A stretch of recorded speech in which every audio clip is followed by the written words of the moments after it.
Hello, I'm the DM, and you're listening to Campaign 2 of Fools and Flagons, the Tales of Archeron.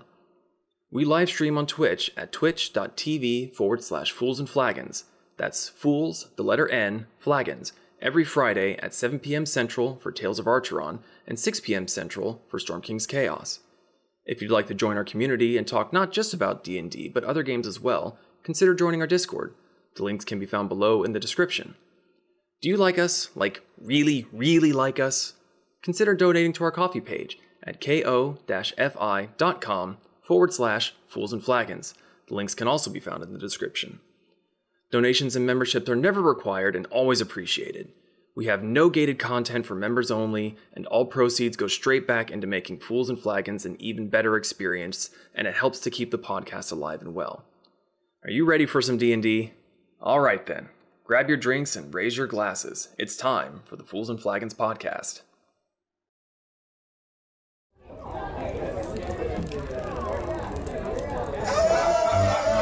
Grab your drink and raise your glass. Make a mess and kick some ass. Dungeon Master has no chance. It's time for Fools and Flagons. Raid the dungeons and slay the dragon. Sharpen your sword and prep your wagons. There'll be death and tons of magic. It's time for Fools and Flagons. Time for Fools and Flagons. It's time for Fools and Flagons.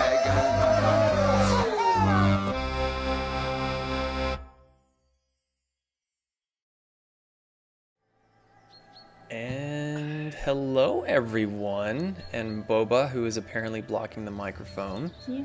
I'm back, Oh. bitches. There he is. The booba. So it's a mic.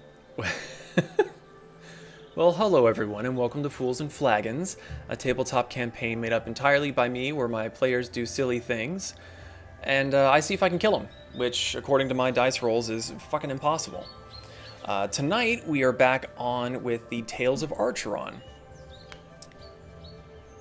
So, we're a very lively bunch tonight, it seems. We've all had very, very long weeks. So we, we'll see how the session goes. We want to thank you for your follow, subscriptions, and bits on Twitch if you are watching us live. We do apologize that we cannot verbally recognize them on the stream for the sake of not interrupting the story, but your support of us is always appreciated. Someone here will be paying attention and will reply to you in chat, it just won't be verbally. A very, very big thank you to Martyr, Gelatinous Cube, Cargo, and Spazoid for being tavern patrons over on our coffee page. Your support of us is very much appreciated, and we cannot thank you enough. If you'd like a spot at the bar with these lovely people, consider supporting us on our coffee page, become a tavern patron. Links can be found in the chat, down below, in the description, anywhere you look, you can find our stuff. So, any other announcements, questions, comments, concerns? I do know next week there will be no D&D as far as I am concerned. I have a show that I will be working on Friday, and then I have a football game on the Saturday, so we wouldn't be able to make it up even if we wanted to. Yeah, and Friday, Saturday, and I believe Sunday, I believe it's 3 days, is Fanboy Expo here in Orlando at the Orange County Convention Center. So, if you're going to that, stop by the B&Z's Relics and Events on Artist Alley this time. We don't have a booth, it's just Artist Alley. But yeah, we'll be selling our fun little 3D printed knickknacks. Very cool. I have an announcement. Okay. Moss is cool. Duly noted. Meeting adjourned. We'll see you guys next week. Oh, bruh. Need more dragons. Needs more dragons. Well, speaking of, there's nothing else. Grab your drinks and raise your glasses. It's time for Fools and Flagons. We'll get into this. Heyo! Water. Water. Dude. Oh, I Guys, wish I could trust you guys to microplastics. not fuck with me drunk to drink while I'm DMing. But you can't be trusted. So, Of course not. last time... Some of us. Last You know you time, would. on the Tales of Archeron? I think Kirsten absolutely would. The Tempests descended into Takatari after encountering the two deities Tlazocoatl and Shenshe atop their mountain home, where they gave their advice, warnings, blessings, and gifts to aid them in their journey forward. Making landfall, Kasumi became concerned with the state of her homeland. Much of the grass and vegetation is dead or dying. The vast farmlands are barren, and there are few souls traveling the roadways. With a growing sense of unease, Kasumi asked Cassie to continue traveling throughout the day and night on their way to Chunsu. The Tempests were greeted with more and more images of the sickened land, from malnourished wolves to a pile of corpses not far from the roadside. Along their way, their wagon was hit by a severe earthquake that dislodged many items inside, and they even encountered a chest weasel that seemed to feed off of frustration, but departed shortly after, giving the Tempests a few gifts for their efforts in feeding it. Lastly, they came upon a giant hole in the ground, surrounded by a handful of locals peering down within. We rejoin the Tempests now as they decide what to do about the scene before them. So, if my notes are... what the fuck did I write? What is my handwriting? I don't know. I was walking towards the hole. I believe it's... I wrote down that we ended in the morning, so I believe... it's morning time-ish. So, what would you all like to do? I believe... Did I already hop down and start walking towards it? Or no, I think that was the burnt cart. Look, man, I wrote down end in the morning while approaching the hole. That's all I got. Oh! Yeah, we literally pulled up on it. We literally were just looking at it from the cart. I remember we saw the people, like, around the hole. Mm-hmm. Well, let's go take a look at someone's hole. Did we... I have damage showing on my character, but I don't remember taking damage. You fell D&D during Beyond... the earthquake. Okay. I was like, sometimes D&D Beyond does that shit where it'll reset it for like 2 long rests. I'm just making sure. Look at your face. I think the earthquake happened the day prior. Mm-hmm. So you would have had a long rest between then and now. Okay. You may have just not actually triggered it. Okay. And for some reason, by Saito still had 2 charges used. I'm like, since fucking when? Well, I did see an announcement on their page today that they're going to be going down for maintenance on the 3rd, so potentially there's some issues going on with the website. Yeah, I can't change the charges on by Saito. So there you go. Oh, Issue number 1. That's why we have pens and paper. Okay. So, someone said that they were going to investigate the hole, correct? Me. Okay, so Brick is heading that way. Is anyone else going with him? If I'm not terribly mistaken, Pez and Kasumi were staying up on the driver's seat. Yeah. Iku's staying on the cart because she doesn't want to get in trouble again. Oh, right.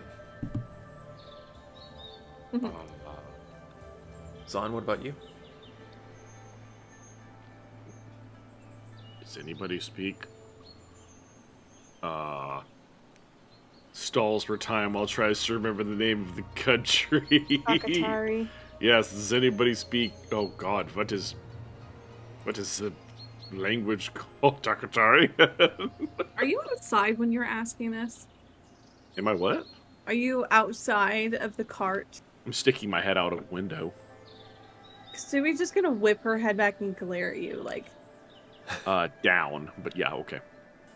Back, down, whatever. I speak Yeah. hick. Why are you glaring at me? I've done nothing but ask a simple question. That was certainly a question. I don't speak the language here. I don't really know. Like this. Do you need me to translate something? He might. I'm just gonna point at Brick, who's obviously walking away towards this group of people who he's never met before, standing around a big hole.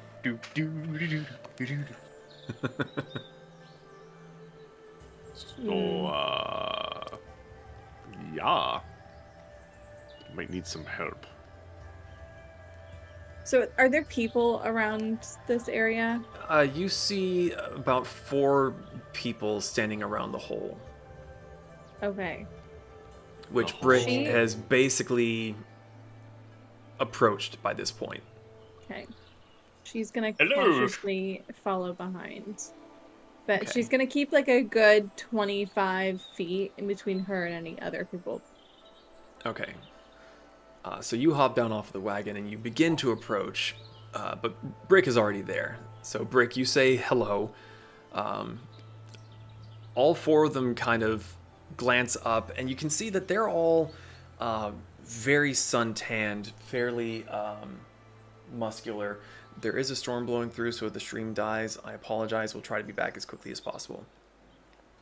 They all seem to be fairly well built, bit older, and they all look at each other, and 3 of them look at one individual, and he kind of gives a little bit of a sigh, like, oh, fuck, I got chosen. He goes, good morning. Something we can help you with? I just making our way down the road, saw a bunch of people standing around a hole. Seemed interesting, and I kind of like look behind them to see if I can see what's in the hole. Make a perception check. Okay.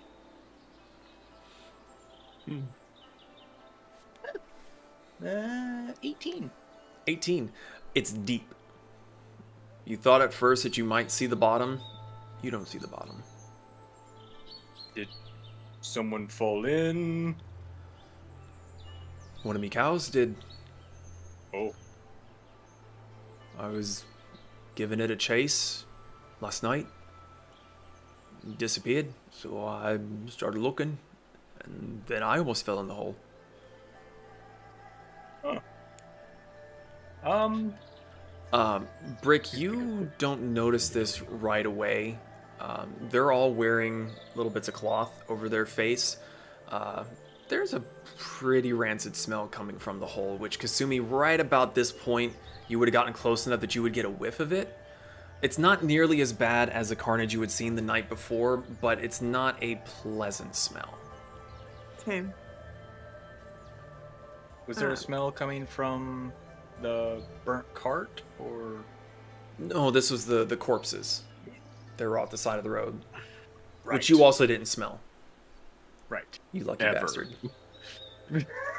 I never smelt anything ever. I am Krillin. No nose.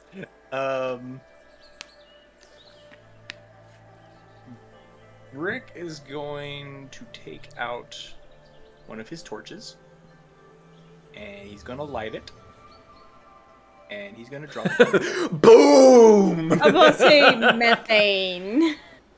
Rick doesn't know this. So you light the torch and you chuck it down. Uh-huh. All the men standing there just kind of look at you lighting it and then throw it, and you see all of them just go. All the guys. Just looking down the hole. And even you just kind of like peer over and you watch as it gets smaller and smaller, and it hits and rolls out of sight. Do I know roughly about how deep that would be? Make Like an intelligence destination? check. Yeah, how smart are you? To see, like, how good of a calculator are you? I mean, I am a robot, I would hope. Yeah, that's a fucking, just straight intelligence, 19. 19? Couple hundred feet. So, it's about 200 feet. Give or Two-ish, take. 200 plus. 200, 250 maybe, the most. I didn't see any shapes or anything moving down there. Not for how briefly you saw the light. It hit and rolled, and you saw the light fade out, like it was still rolling down something. Interesting. Kasumi's gonna call out from like 20 feet back. Yeah, Kasumi, you just see a bunch of dudes over a hole just being like... Dudes being dudes. She's just gonna stand there near the road and just be like, hello. All four men kind of like snap their backs back up and look over. Hello. What is that? Kind of. It's a hole. And he kind of like glances down and goes, a very deep hole. About 200, 250 feet down, give or take. You see one of the other ones are standing beside it while no one's looking. He just kind of kicks a rock into it. And there's a long time before you hear a very subtle just clink, clink, clink, clink. How long has that been there? Don't know. Lost a cow in it yesterday. I didn't see it. Do you live near here? He kind of stands up and like points over the overgrown dried grasses, kind of to the south of the road. You're heading east. He's pointing to the south. Okay. And you've Oh, sorry, go ahead. you've never seen it before today. No, I don't usually come to the road too much. From a distance, she's gonna look at the ground to see if she sees any disturbance marks in the ground. In what sense? Like as like something coming like if up to the there's- hole, or If there's like foliage that has been knocked down, if there's like dirt Okay. that has been like moved off to the side in a sweeping direction. okay. I wanna- yeah, I make a wanna add- perception check for me. I want to add one thing to that because that was the next thing I was going to ask is like dirt moved around or anything. Is the hole like going in like a sinkhole usually would, or does it look like it had been pushed out? You can either make a perceptions check yourself, give Kasumi advantage, whichever one you want to do. We have advantage. Okay. Okay. Good, 'cause my first roll was cocked and then next roll was a 4. That is cocked. What the fuck? We're not doing that dice. That's not 20. Oh. Well, Nat it doesn't 20. feel right because I had to redo it because the stupid dice kept getting cocked. You just had super advantage. It's fine. How dare you roll a 20, you stupid shit. You know, it just doesn't feel right when you have to fix it. Don't listen to the pot call you a cut. So, between the two of you taking a peek, Brick much closer. The ground immediately around the hole has definitely been disturbed. Whatever came in or came out, that dirt had to go somewhere. Kasumi, you look around. A lot of the dried grass where you saw the gentleman pointing, you can see where they had come through. There's human-shaped divots in the dried grass where they just had to like stomp through it, and since it's dead and dying, it doesn't have that elasticity to come back. They just basically bowled it over. You don't really see anything in the dirt on the ground apart from just the wagon ruts. No tracks that really seem out of place.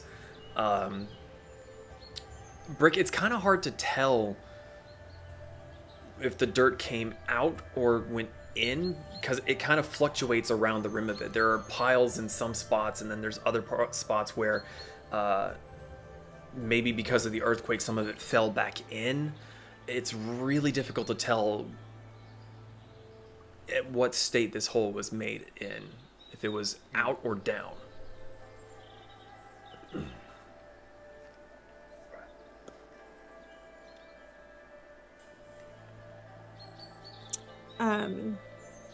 Kasumi's just gonna kind of glance back at the group of men and, well, since you didn't see this hole before and it's here now and clearly something very large made it, I recommend maybe taking the day off work and staying inside.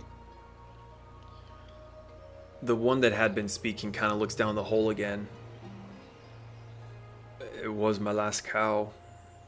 There's not much left to do. There were earthquakes yesterday too. That could be related. Oi. He's just kind of scratching his head and seems to be kind of putting things together, but you also kind of get that he's maybe not the sharpest tool in the cookie shed. Yeah. I'm glad somebody He's a got fortune hurt from cookie. that. He's a fortune cookie without the fortune. I need to check something. Well, nice talking, and she's gonna pivot and just walk back. I'm gonna send mortar down the hole. Desunde des Lier. Just click, grab. Spike him in the hole. I should say that this hole is like 30, 40 feet across. Like it's a pretty sizable hole in the ground. I was not thinking that big. Jesus. I was thinking that big. I was, yeah. I couldn't remember if I had said it the last session or not, or if Alaskan it had. bullworm. I do remember that joke being made. So you chuck mortar down into the hole. I'm assuming you want him to look, and you're not just pissed at him or anything. So I need a perception check. Yeah, I want to see if he like finds the torch or like goes around the corner and sees something else. Okay. Oh, that might not be as good. What's his perception again? Oh no, it's a 10. So, hi, Dad. Ah! Gets thrown down into the hole. He goes down, and he's having to be very careful because it is a straight plummet for a long while, and then it slowly curves and levels out, and he's able to fly down, and he does eventually find the torch. It rolled another couple hundred feet or so once, and then came to a stop as it seems to like level out, come up, and then looks like it maybe starts to turn, and the torch just happened to roll over a rock and got stuck.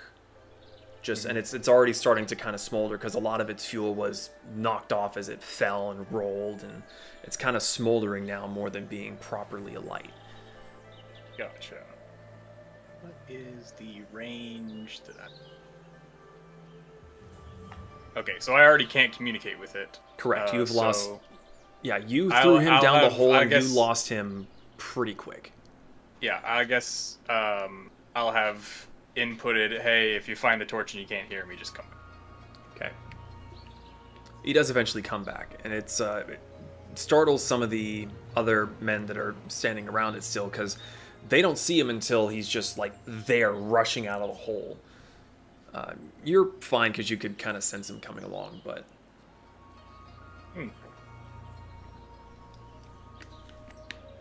So... Okay, so about 500 feet, levels out, keeps going. I mean, at least it seems like whatever made the hole's long gone. That's good. I don't want another hole. Could be one of us that gets fallen in. And you see one of them standing beside just kind of goes thump onto one of his buddy's back. He's not very close to the edge, but it's still enough for him to kind of... And just... Just dudes being dudes. Bros being bros. I think I concur with my friend here. Probably best to stay inside, and I guess if anyone has a really big pole with a flag so you can mark the hole so no one else falls in, might be a good idea. I mean, no offense, stranger, but I don't really have to do what you tell me to. Fair point. Just a suggestion. Y'all have a good rest of your day. We're gonna get back on the road. Uh-huh. Oh, be careful. I heard nasty things on the road. What with all the food going away. Appreciate the warning. Yeah. I kind of look at Kasumi and look back. I guess I should probably ask any specific nasty things. Didn't ask. Not on the road. Fair enough. Have a good day. Yeah. And they kind of, as you walk back to the wagon, Pez, you're up on the seat. The four men continue to talk to each other for a minute, and then they start walking back through the tall grasses. Stay out of the tall grass. Well, DM, even with my limited magical knowledge and what stories I've read, I would know that if something did make this hole, it's probably like a very small list of things that could have made this hole by itself, right? Possibly. Could also be a sinkhole that opened up into a cavern. There's a few options, but I'm not entirely sure.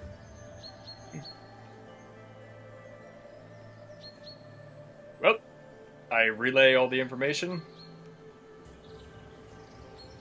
Kasumi just places herself back on the bench next to Pez and she kind of just shrugs.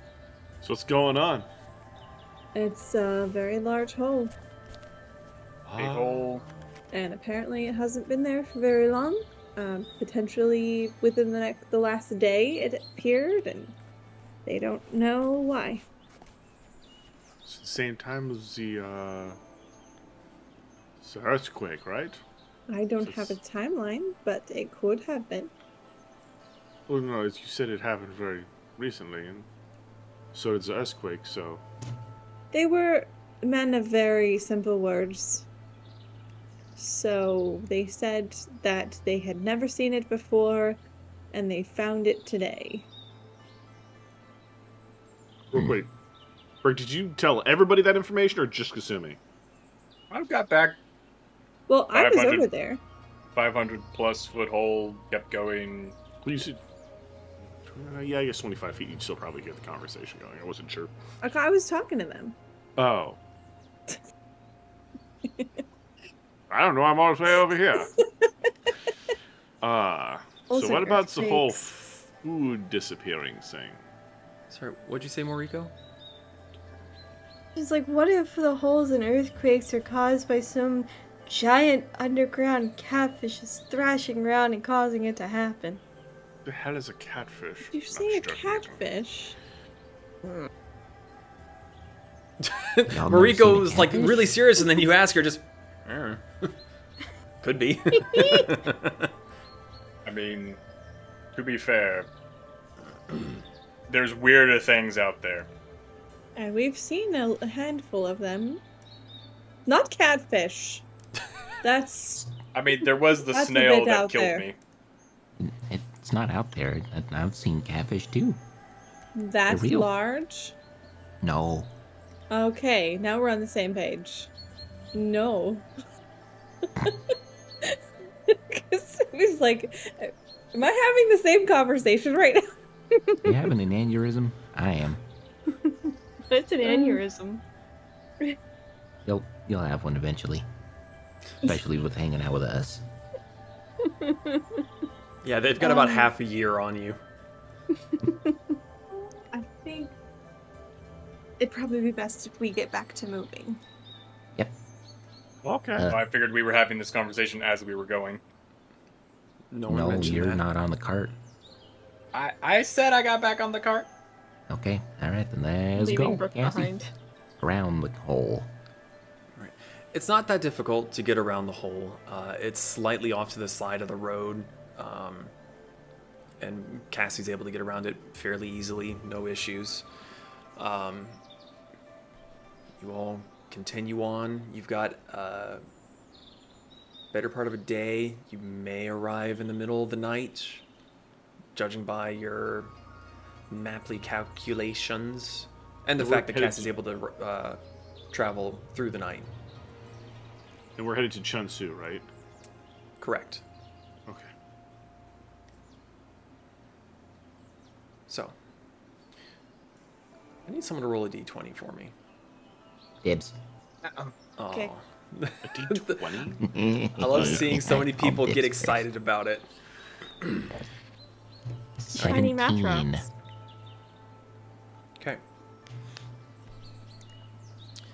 So you travel for a fair bit throughout the rest of the day. You're beginning to see more and more people on the road. Not a lot, but compared to the first few days when you were coming up from the south where there was almost no one, every few hours or so you're seeing someone traveling the other direction. You don't seem to be catching up to anybody. There doesn't seem to be anybody behind you. Whatever sort of travel this road normally sees that would create the ruts that you're currently driving in seems to be very, very lax by comparison. It seems like more people are leaving wherever the direction, or going the opposite direction than going the same direction. Going the opposite direction, yeah. You're not particularly catching up to anybody that you've seen so far. Has anyone got anything that they want to do through the day? Look out the windows at all the crazy stuff that's going on. Like people and things. Kasumi does stay on the front bench, and the closer we get towards society, she does get a little bit more timid and nervous. So you'll see her, like, she's got her hands folded in her lap, but she does, like, often fidget with her hands, and she's kind of, like, sitting there just very focused and looking around constantly to see if anyone tries to approach them. Okay. After a few more hours of travel, everyone that you've been passing on the road thus far has been very cordial. They nod, give you a greeting, and continue on their way. They give you a bit more of a wide berth since you're a much bigger vehicle. Some people are on foot, some people are on a single horse-drawn wagon. Some are riding the horses themselves. Later on in the day, maybe mid-afternoon, you've already eaten, had lunch. Pez and Kasumi, make a perception check for me. Since you two are up on top. Perception? Perception. Marika would be Where? sitting on the place, like, up and behind them. Would she make a roll? Oh, you're too? up. You're up on top as well. Yeah, but not, like, on the bench, but, like, that little Yeah, roof part perception behind check. Yeah, I thought that you were still inside the wagon. That's my mistake. That's me! I got a 12. 12, 18. 18. 30. Natural 20 plus 10. Ugh. What do her elf eyes see? Okay. Moriko, you're the first to see this. You're not sure what you're seeing because this landscape, this geography is so foreign to you. You've known spire tops and cliff sides and water. Apart from being in Aslan, this is the only other time that you've been in an area where you can look left, right, forward, back, and there's no water in sight anywhere. So you see this first, and you point it out. Pez is the first to be able to see it, or the second that's able to see it. You see That thing. dust coming towards you along the road. A shape is getting closer far quicker than the other passersby had been. And as this gets closer, you see that there are things behind it that are bigger than it and seem to be chasing it down. And as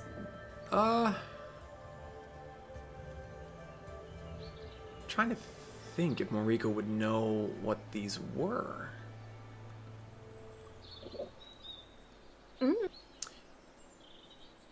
I can roll for it. Yeah, I'm trying to think of what I would have you roll. Make a history Just check from to see another- if maybe you had heard some stories of this from other Aslan people, maybe. 21. 21. You've heard of these very, very tall humanoid things. Giants, you think that they were called. There seems to be a handful of them chasing down this other cart. And all of them are rapidly approaching your location. Rico's gonna like tap like the top of Pez's head, like, should we help them? With what? What do your pink eyes see? A bunch of giants. Giants. Giants chasing something, like a cart. Kazumi's gonna glance over, just like, well, more like snap her face in that direction to see. Does she recognize what's approaching, like, or who?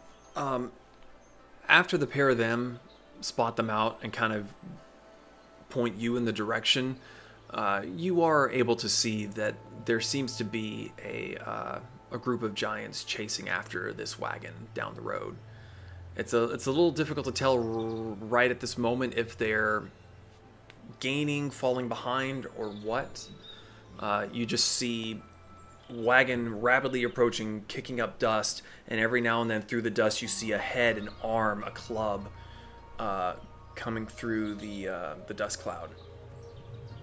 Can I try to, like, stealthily swing myself and climb up to the roof of the cart?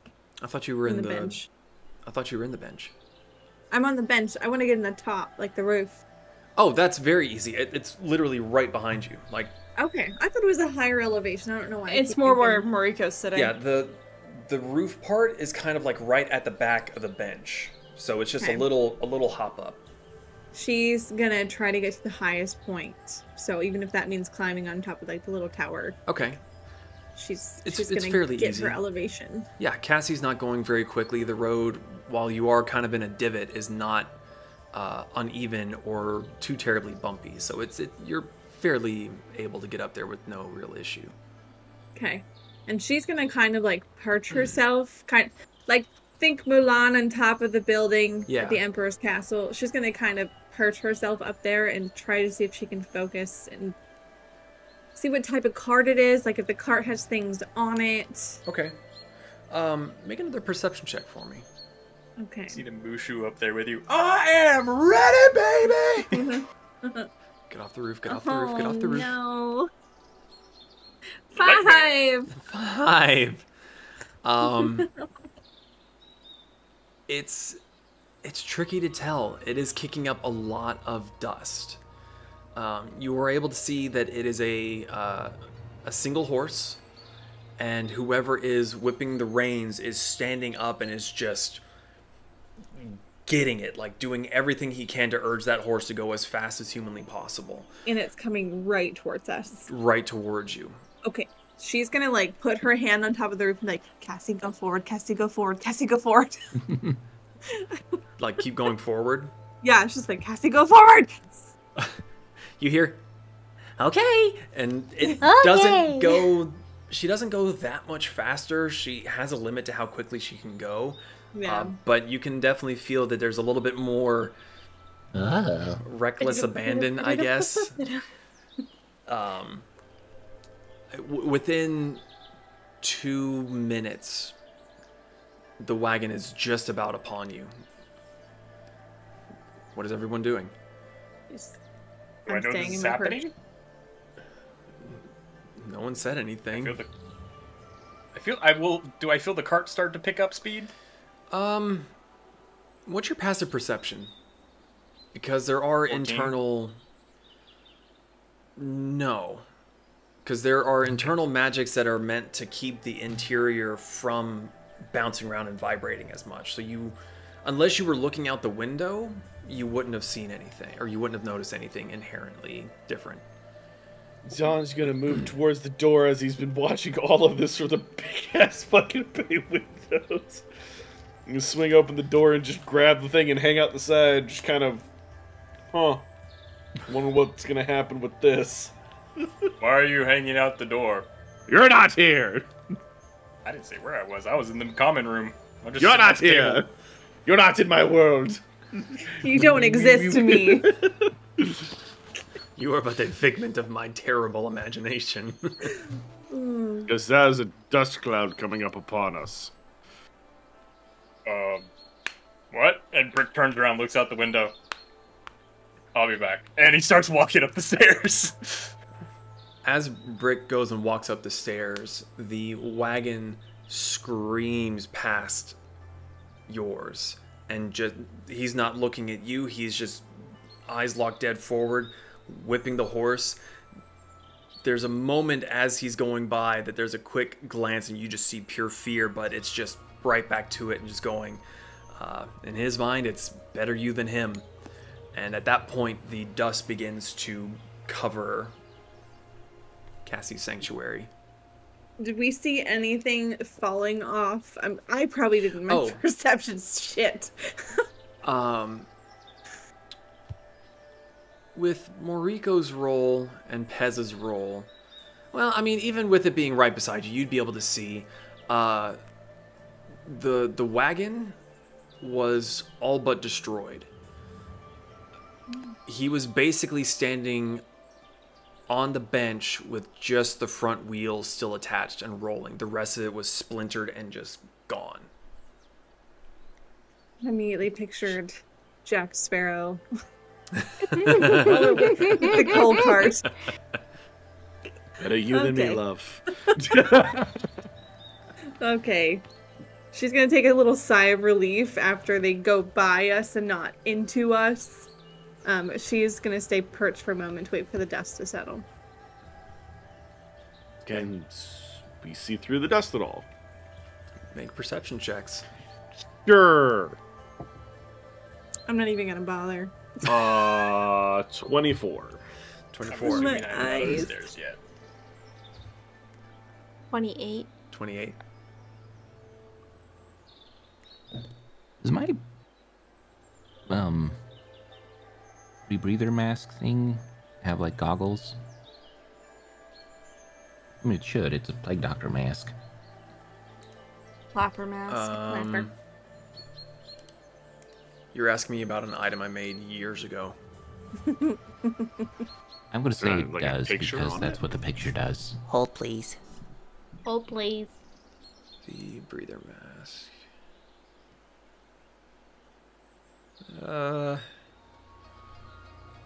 Yeah, I mean, it would keep the dust off of your eyeballs. Cool. My eyes are big. Your eyes What are did I roll? big. Big Perception, you old said? peepers. Perception. What's 18 plus 6? 20 24. something. 24. 24. Well, the three of you are able to see a pair of shadows through the sunlit dust cloud. You hear heavy breathing as whatever had been chasing the wagon is now standing around your cart and seems to also be waiting for the dust to clear.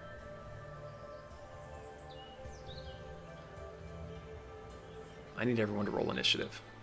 Oh, cool. Yay! I get to Hell actually use yeah. the new initiative. How much is it again? Oh.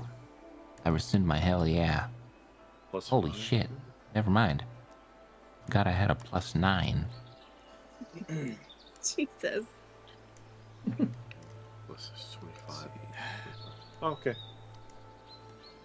Sometimes having a low dexterity really sucks. Oops, that's not the button I meant to do. Ba-doo. Ba-doo. Oh, there it goes. Finally, let me erase those.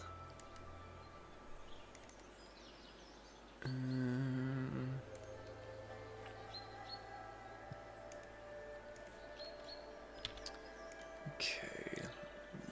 Testing something real quick here. While the Wunderbar. game is testing things, did you know that with D&D Beyond, you too can find out what your initiative is? Thanks, Chief. I had no idea. Okay. Well, I can't read. Let's get I didn't you know my initiative, and then D&D guys. Beyond helped me. Thanks, D&D Beyond. The fuck did you just say to me? I hate everything that just I don't know. I will go play Warhammer now. Alrighty. Ooh, look at that. There we are. Why am I Hey, suddenly hearing the Attack on Titan? I'm still hearing beautiful music. Yeah, I'm hearing. I'm Beautiful working music. on it. I got lots to do. Oh, they're spindly. Why are they so spindly? I mean, Attack on Titan would be Slender Man. thematically. What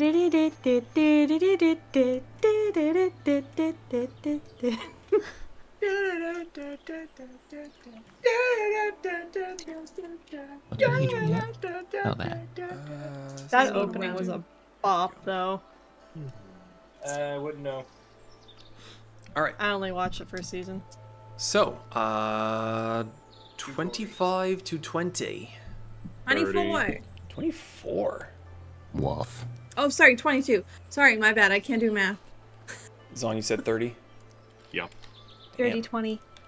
30, 20. Jesus. New cloak. Make fast.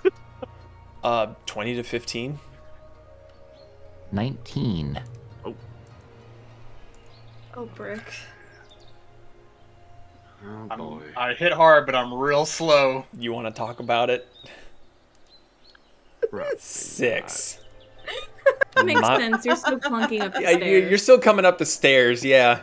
You're going up, Right, you're chugging down the hallway and your lanyard gets caught in the door and you're just, Well, it's not. No, it's because I'm not even worried about it. I look out the window, see the dust cloud coming towards us, see Zon hanging out the doorway. I'm like, probably nothing. I'm just slowly walking up the All I stairs. can Like, think of is like the door handles that are just like the levers, just like catching on Yeah. the hoop of your pants and just hoist it. Or your headphones. Your headphone. I would quit. Like, if that happened to me this week, I would be like, you know what? I'm gonna go live in my room for the week. I'm done. Kisses have a bad time. Gonna have a bad time. yeah, like that. Thank you, Nim.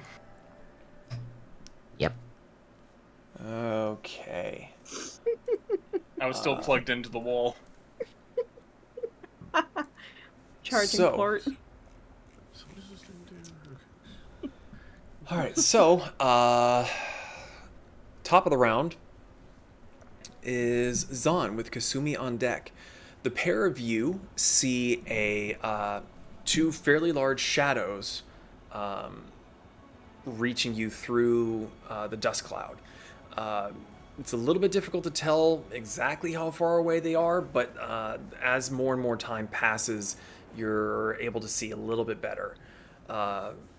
The area is partially obscured, so everyone's going to have a +2 to their AC for the first round. That includes the baddies. So, Zon, you're up. What would you like to do?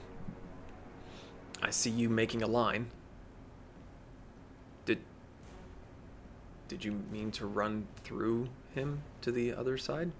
I don't think I run through him. I think I just teleport to him. I don't know if I can actually. Hold on 1 second. It's just I have to see it. So, sorry, I was reading it. I've never used this before. You can see within 90 feet of you. So, how far in front of me can I see? I'd say you've got about... You can see roughly where it is.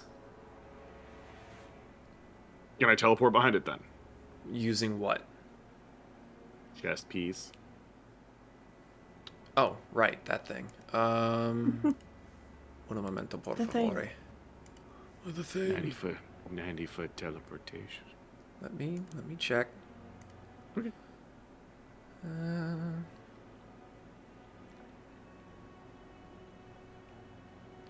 Okay.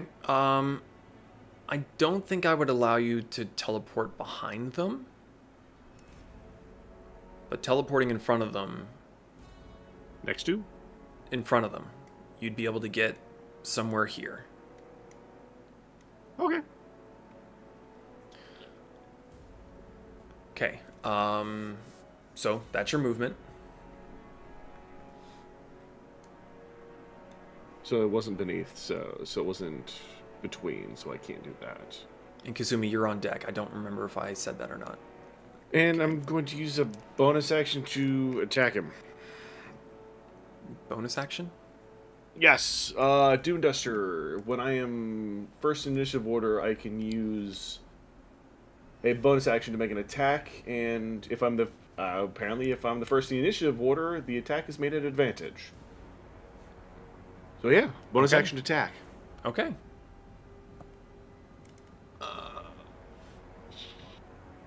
8 would be a 23. 23 hits. Okay. 10. Sorry, should have been more prepared. My apologies.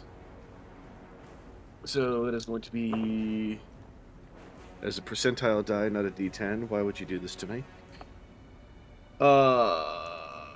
8 slashing, and those are the wrong dice. I'm really mucking this one up. And 12 cold damage. Okay. And then he's going to take... Oh, wow. Max damage. 8 lightning or is it lightning or thunder? It's... thunder. Yeah, 8 thunder damage. Cool. Nice, nice. And do I see this creature react to that? In what sense? Like, do I be like, oh, I just got hit, or does it seem to be kind of like, this is a big creature, the attack doesn't really... You definitely hear grunts of displeasure as you're basically just hacking at its giant cankles. Just looks kind of... You get the sense that it is looking down at you. Literally and figuratively. How dare you look down at me! And then for my regular action, I'm going to cast Scream Flame Blade. For my next trick. And 17 plus 8. Yeah, that hits. 20. Okay. Alrighty. That is going to be 11 slashing, 8 cold, and 11 fire. Ah, yes. Cold fire. Makes perfect sense. Fire, Okay. frost. Frost fire. Icy hot. Yes. Okay, that it? And then I'm going to... Can I see on the other side of it now? I see behind its legs. Kind of. Why? Why? I have 60 feet of movement. I'm going to use the chest piece again to get behind it.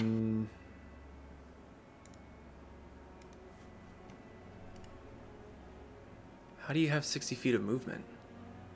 First initiative order from the Dune Duster gives me 20 feet of movement instead of 10. I have 40 plus 20 is 60. Oh, the Dune Duster. Yeah. Okay. I didn't realize you had that. Mm-hmm. Yeah. So And- you,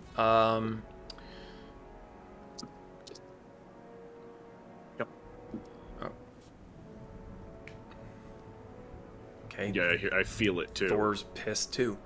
Yeah, so you get to the other side of it. And then I just need to make a saving throw, and then I'm done. Saving throw. He needs to make a DC saving throw of 16. Oh wait, no, on my spell save throw. Your spell DC. It doesn't say what kind. It actually just says they must make a spell save DC, so he needs to make a 18 or a 17 of something. For using your lightning dash. Yes. I don't think it says. Yeah, what's your spell save DC? 17. Okay. I just didn't know what stat it was. I didn't know if it was wisdom or It's dexterity. your spell save DC. Okay. So that's a 2. So it fails. And, yeah. Cool. Takes 12 points of lightning damage. Ouch. So, Done.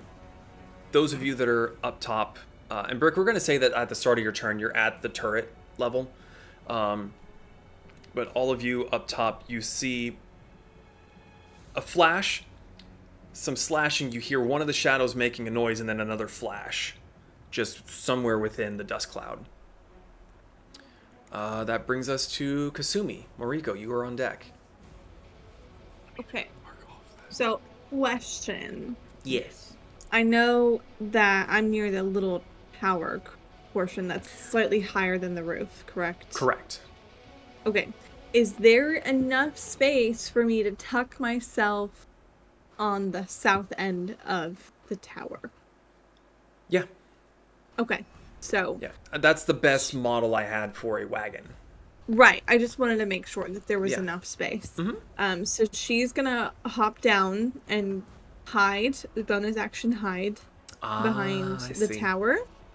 And then she's gonna lean around the corner and attack the one that's closest to us with my Saito. So because of the dust, I'm going to give you advantage on your stealth check. Not Okay. that you're going to It's fucking not- need it, but Yeah, I was about to say. look, fair is fair. No, agreed. She will disappear from existence. I was actually expecting you to say, like, I'm gonna stand still and hide. That's the hell. 27. Carry on. And, yep, we're gonna shoot by Saito at the one closest to us. Okay. So, let's see. Ooh, that's kind of low. 13. 13 does not hit. Yeah. The arrow does strike true, but you see the green streak kind of hit and fall. It's not like what Okay. you would expect an arrow to do. Still not able to fully see everything there. It could have hit clothing, it could have hit its weapon. You're not entirely sure at this point. Okay.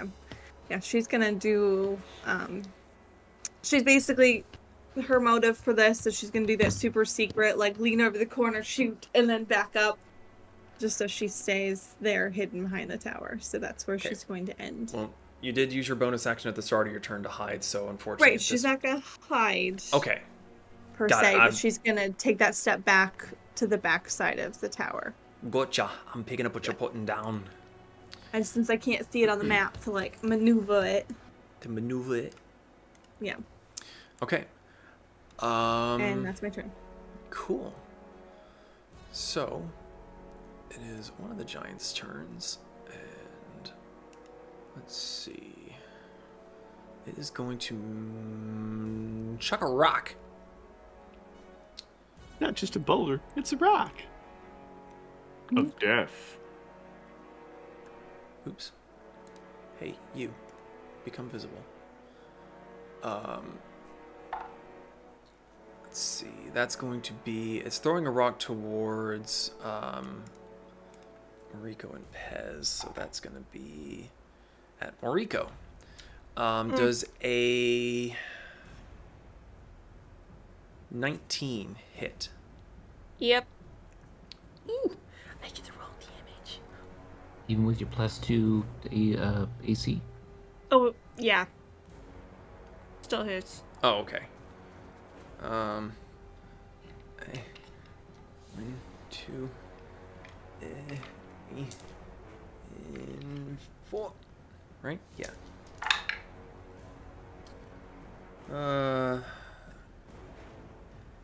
18, 22, 23. So 29 points of bludgeoning damage as a rock comes flying from your left, somewhat from behind the one that you saw Kasumi's arrow hitting. I need you to make a strength saving throw, please.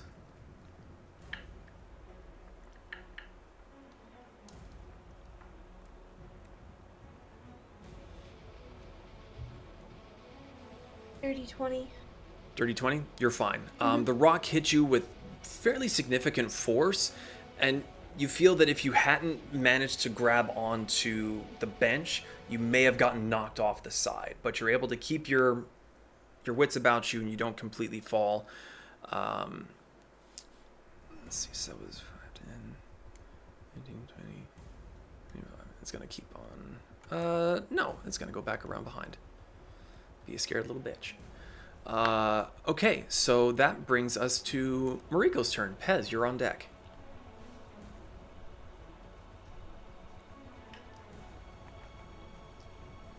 How will you retaliate and make my life a living misery?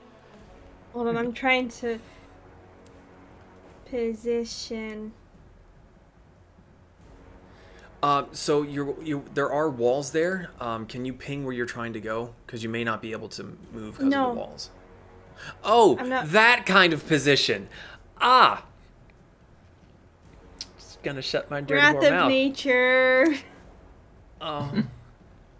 I don't wanna. Mariko, I don't wanna. Yeah, it's too damn bad. I got a rock thrown at me. Wait, none of them threw the rock, to be fair. It's a dexterity saving throw, right? You don't know that. Hold on, there's a lot. What, the dexterity saving throw or the rock thing? You don't know where the rock came from. It's just cloud. All you know, bitches gotta die. At the start of each of my turn. Okay.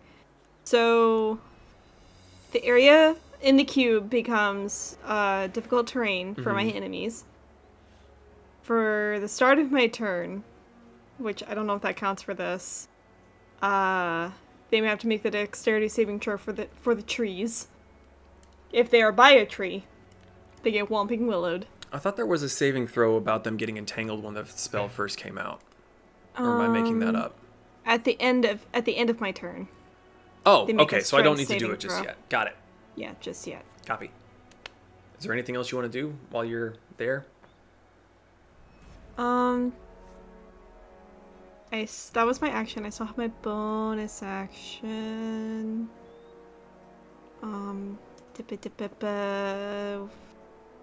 Fuck it, I'm gonna use my bonus action within Wrath of Nature. I'm gonna chuck a rock. Okay. Sure. Did I know Retaliation? do I know who chucked the rock at me? Or You were unable general to see them. direction?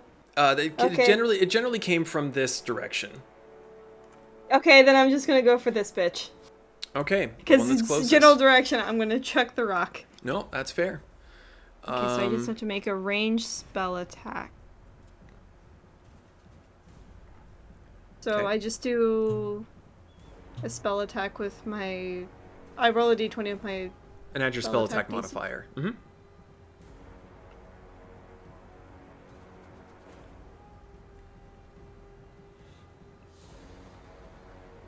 19 plus 12.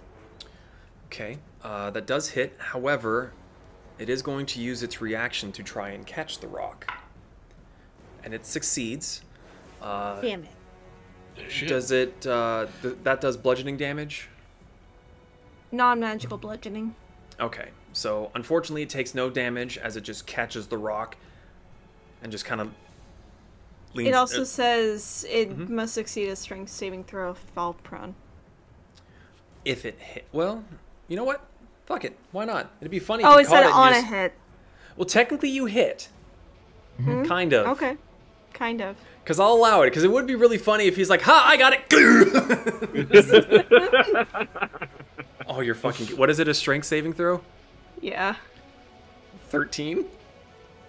Against what? Great question. I was about to say, I think that's your spell save DC, probably? Yeah, what's your spell save DC? 20? Fuck. So he does catch it, and he doesn't take the damage, but you do knock him prone. That's fucking amazing. Since it's the end of my turn, I get to choose one creature that is on the ground in the cube, and it must succeed another strength saving throw or become restrained until the spell ends. I don't like this. I'm gonna choose he the now same also guy that restrained? got my boulder. You're tucking him into bed with his toy boulder. Uh-huh. Take a nap. Okay, that does succeed. That's a 23. Okay, that's fine. But he's still prone. So you knock him down, and as the vines come over, you see him wrestling with his rock, and the vines just kind of like shrugging it all off. It's fucking awesome. That was so good. You do still have your movement, or are you staying put? Oh, know what I mean to do. I'm gonna move myself. Oh, collides with the wall. I wanna move right there. Okay. Yeah, I can move you there. Because of how high up you are, I will say that you only got about half your movement because you do have to jump down. That's fine. That's all I want to move to. Cool. All right. That brings us to Pez. Brick, you are on deck. Cool. So, you get advantage on critters that are prone, right? Not with a ranged attack. That's stupid. It should allow that. Well, I'm gonna shoot him anyway. Okay. Actually, can I see the third one? No, because they went back behind a rock. The only one you'd be able to see at the moment is the one that's on. If you shoot at the one that's prone, you have disadvantage. If you shoot at the one that Zahn is playing with, actually he's flanking, so I'd give you advantage on that one. Alright, I'll aim for the brain of that one. Okay, go for it. With my multi-tool, which is a plus 12. What configuration do you have it in? Snipers, right? Because you were scoping down the dude on the road before? Yeah. Okay, just checking. Making sure the stream remembers that you were willing to attack a random innocent civilian. Yeah. Look, I don't know where I am. Yeah, Mr. 17 President. plus 12. Yeah, that hits. Just making sure. Actually, Pez, this is the closest you've felt to home in a while. There's a lot of dirt. Oh, I'm loving it. McDonald's. McDonald's, sponsor us, please. Please no. 1d10. I don't think I would accept McDonald's money. 6. Neither would I. It'd be very greasy. Yeah. Purple. I accept it once, just because of the money. After that, it's the principle. It's weird that the rifle has the same... Oh, it's 2d10. Okay. I was wondering why I was hitting so soft.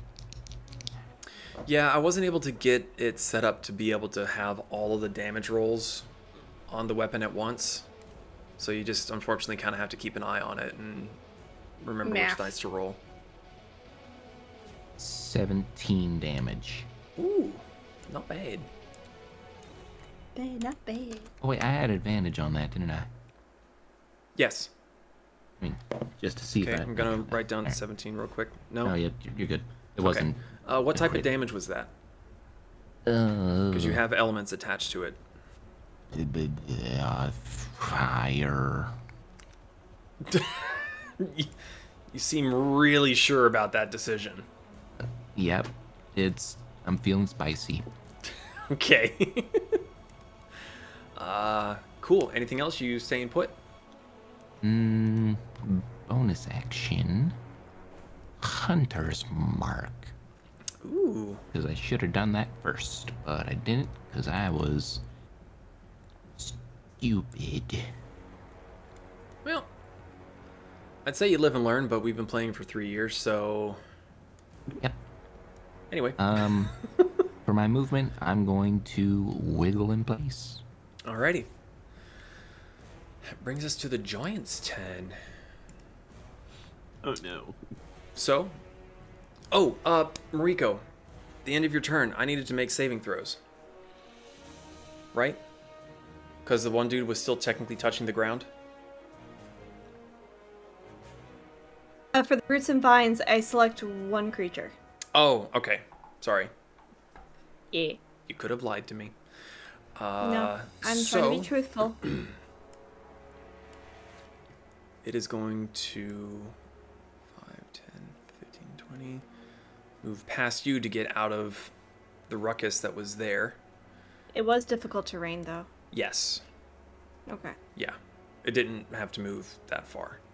And it was able to just walk right over Zahn because he's fucking tiny. How dare you! It is going to swing at you twice, Zahn. No! Okay. That is going to be a 25. And that's like a 13, so that one probably doesn't hit. Cool.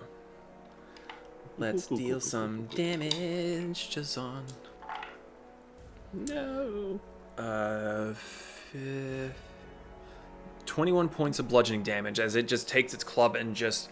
The first one, it slams down and misses you, but your fur just kind of like starts blowing. You're like, ooh, that was close. And then it just kind of comes up and just slaps you aside the head. Bruh. Alright.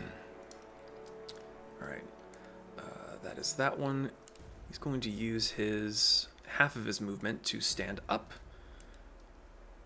And then 5, 10, 15, 20... let's see. 10, 15. Wait. Shit, it's half his movement, so 5, 10. Damn it! Damn it, Moriko! Oh, cute! Damn it, math! Alright, so he can't get close enough, so he's gonna take the rock that you threw at him and he's gonna chuck it back. Ooh, 19. That hits. Okay.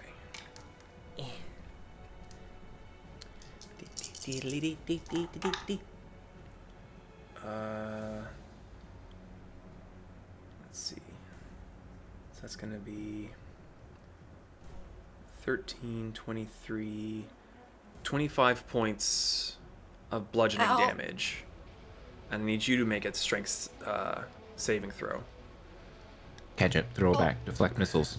And yep. I want to see that so bad. 23, my dice are being very nice to me today. Okay, so you don't get knocked prone, but I need you to make a Constitution saving throw. Or concentration check, sorry. What do I have And to you have to roll beat keep it? a 12? Okay. Yeah. Nope. Nope. Nope. All right. Goes Wrath of bye-bye. Nature goes away as you...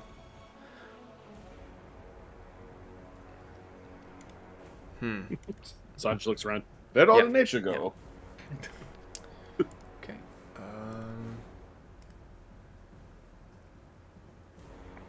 Okay. Sorry, checking on things. That's gonna bring us to this one. 5, 10, 15. He's gonna step out and... You know what? We'll let the dice decide here. Cool. It's gonna chuck a rock at Pez. Yeah. Bad. Didn't see that coming. Trying to intimidate the rock. I kind of want to give myself disadvantage because I wasn't ready for that. It was a war cry. It worked. I rolled a natural 1. Oh. The boulder just goes into orbit. It's gone. Don't let that become a habit. I hate it. You know, Belches of panic. okay, no, it does. I was gonna see if maybe it just hit the other giant instead, since he's in the path, but no, he didn't roll high enough. So it falls short and hits one of the dying trees and just kind of shatters it. Huh. Poor tree. There's that fucker. Okay. All right, that brings us to the bottom of the round. Brick, Zon, you are on deck. Okay, I got one question. Mm-hmm. Would you allow the cannon that I have had strapped to my back for a while to already be loaded? Or no? Because I don't really know if that's how cannons work. That's not how cannons work. Okay, I didn't think so, but I thought I'd ask. That stuff, Just in case. that stuff is kind of loose in there. Like if you turned it upside down, it would roll out, and they would just kind Okay. of dump everything. Okay. In that case, I'm going to walk up onto the top, look around, and all I see is dust at this point still, right? You see dust, but you do see a fairly heavy shadow here and a fairly heavy shadow there. Much bigger than what things should be, so you have a decent chance of hitting, but... And I look around, do I see my friends? Who can I see? Pez is up in the front bench. You can see the arcane sparking from the center of his gun. Glancing behind you, you would maybe see Kasumi. She didn't hide at the end of her turn, so you may get a glance at her. Okay, but I don't see Mariko. No, she's down off the side on the ground, and Zahn is fighting the other giant across the way. So he's just mixed in with the shadow there. You can't really see. All right, so I guess it's just you two. You're both going to get hollow armor as two greenish see-through apparitions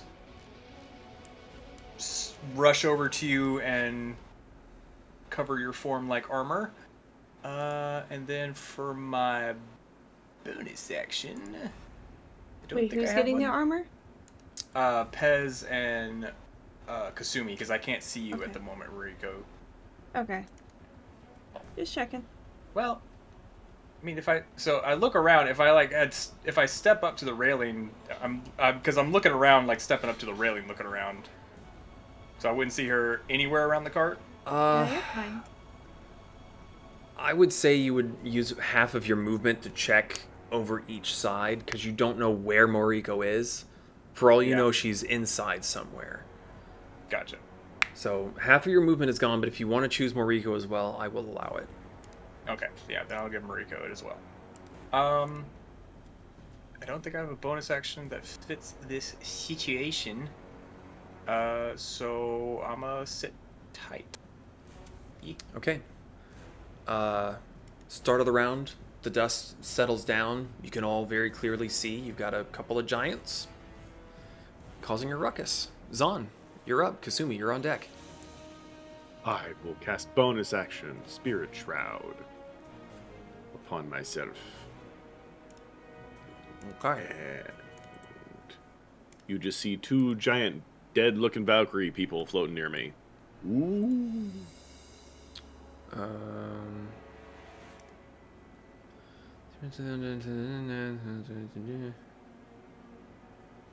Cool. Let me find some markers. Or, actually, I mean, they don't do anything. They're literally just. Ooh. Okay.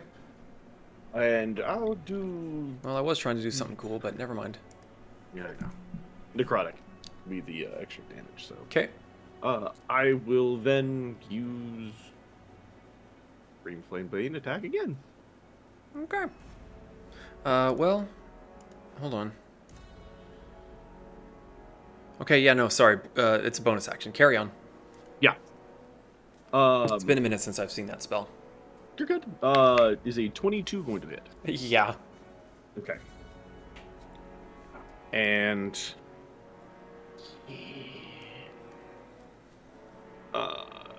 D10 plus 3, so it's going to be 7 slashing, 12 cold, 9 necrotic,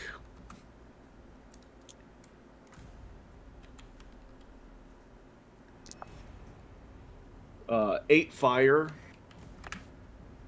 and 6 thunder damage. Okay. Now that you were able to see, you can very clearly see your target, and his leg is already messed up, so you summon your undead companions. You go to slice up at the leg again, which severs it, and it crumbles, and as you're watching it tumble down, you go...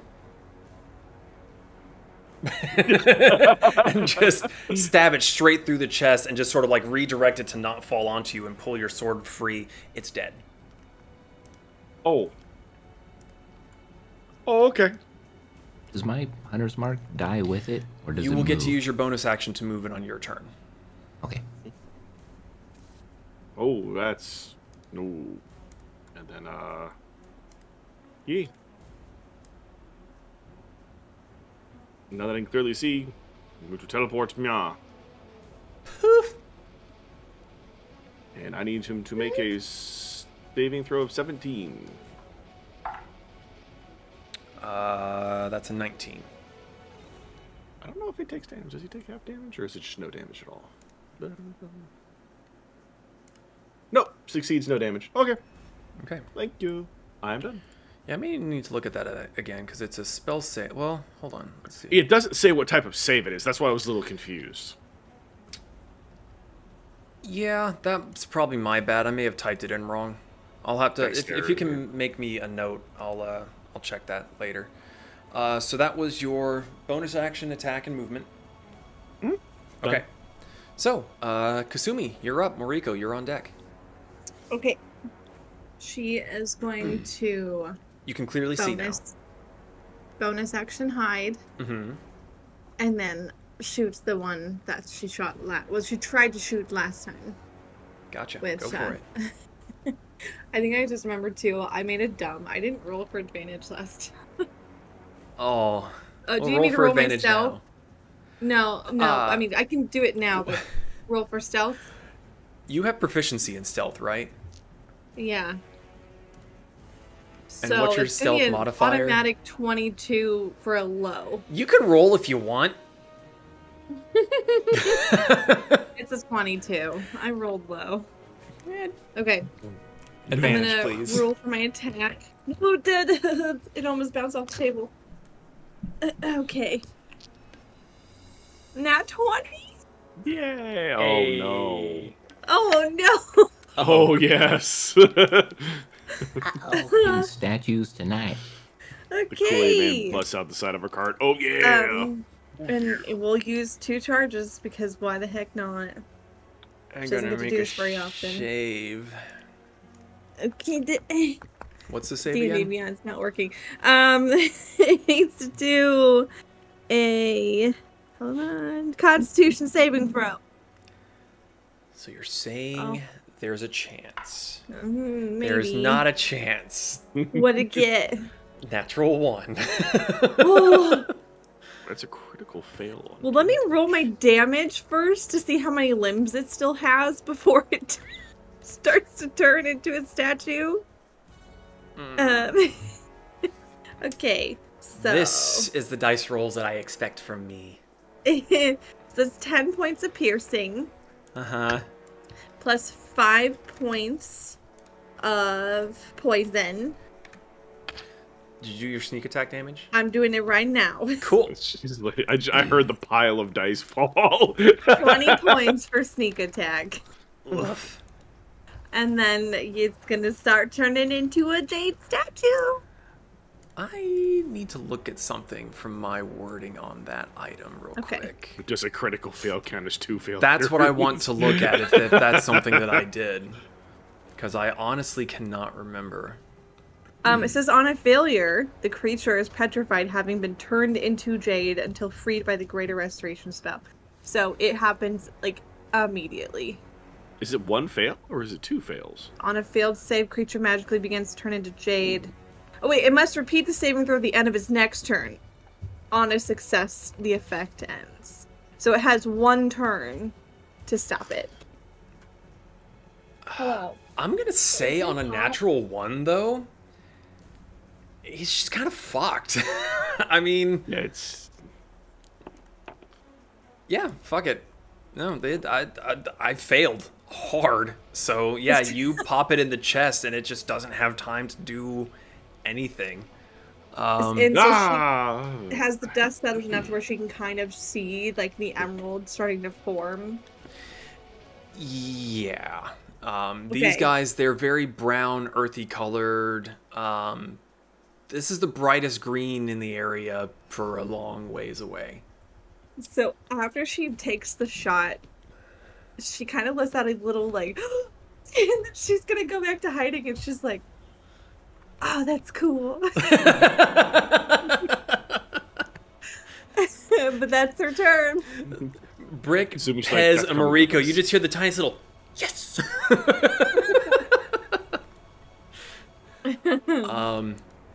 So yeah, he's pretty well toast. All right. That it for you? Yep. Okay. pretty fucking solid turn. Zon, you're like, haha! Oh, okay. God damn it, Kasumi! What the hell? Said won't fit on the cart! That won't fit on the cart. 10, 15. Now it's just gonna be that spooky jade statue 20. just in the middle of fucking nowhere. This one's gonna pop out with another boulder in its hand, and it's gonna see its compatriot turn green and the other one lying dead. And it's gonna let out a snarling roar, and those of you that are able to see it from on top of the car, you just see spittle and phlegm coming out, and it's just gonna fucking yeet the rock right it's on. By me! It was hard!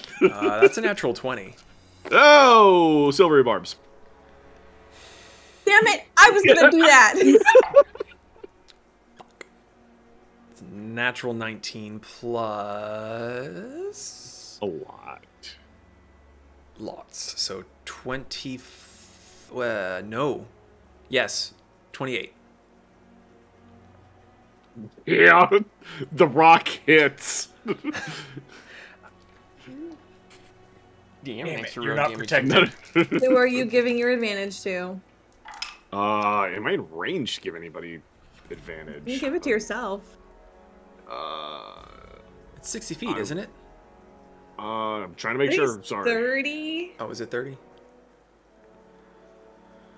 Let's see. Use a creature. No. 10, 15, 19. 60 feet. 60 feet. Yeah. So am I within 60 feet of anybody? Oh yeah, I'm in. Who can I see? Pez. Fuck it. Okay. 25 points of bludgeoning damage. And I need you to make a strength saving throw. Okay. 19 plus. Oh, you're fine. Oh, okay. So as you're yelling up at Kasumi, you get the little like fur crawl as you sense something behind you, and you start to duck, but it still hits you in the shoulder and kind of spins you around. You almost fall, but you're able to just stab your sword into the ground and keep your balance. And you look over and you're like, okay. So. Get me into my foot. It's gonna go back behind the rock. Mariko, you're up. Pez, you are on deck. I'm gonna heal myself because I got ouchies. You gonna caught a cast Cure couple Wounds on boulders to the myself. forehead. Oh. Yeah, she got a migraine we're now. good. Okay. Yeah, I'm gonna cast Cure You. Zon, what's Cure your Wounds concentration at check? 3rd level. I passed. I rolled an 18 plus frickin' Yeah, that's fine. Yeah, you're good. Yeah. 24. That's why I literally just forgot. I'm like, oh shit. Yeah.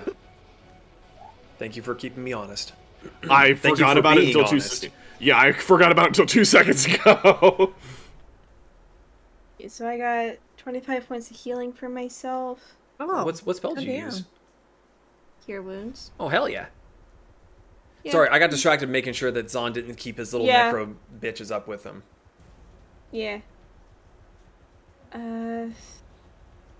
That was my action, and then. Oh.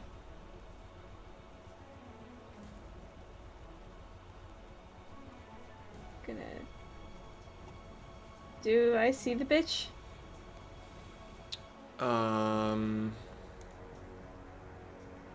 Does he look like a bitch? You do not, so far that I can tell.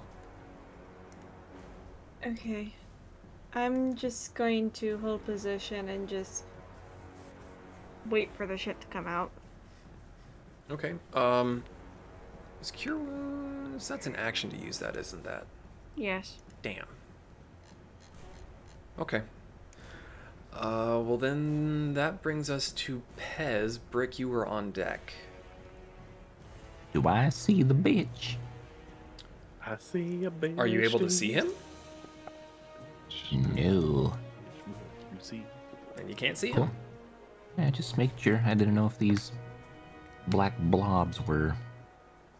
No, those black blobs are obscuring your vision. Okay, cool. I'm just gonna hold my dead eye for when I see it. Okay. Are Are you aiming for one in particular? Or That the that one. The living one, yeah. Okay. Can I can't even move my hunter's mark to it with my bonus action because I don't see it. Unfortunately not. So that would mean I believe that you lose your concentration on that as well. Mm-hmm. I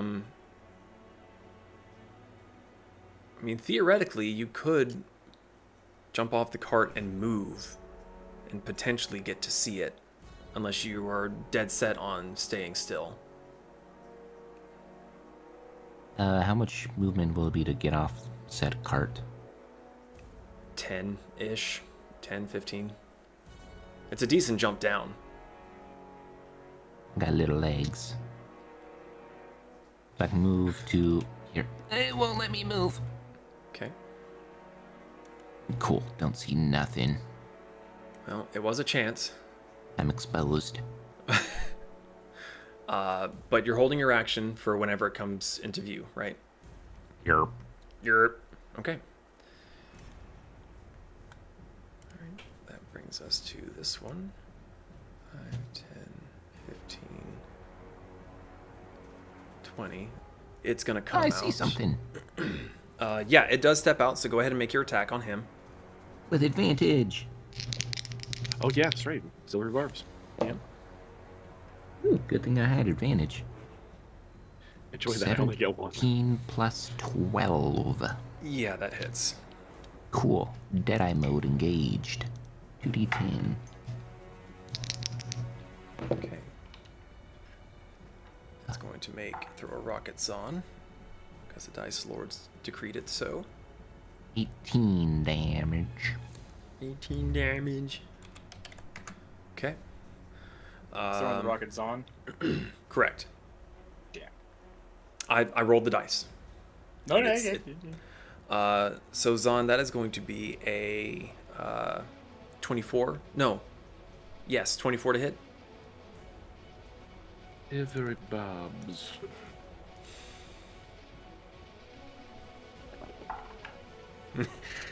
I mean, okay, that's a natural 20. You have to take the lower, so. Well, actually, never mind. Never mind. Must re-roll the d20 and use the lower roll. Fuck. It was worth a try.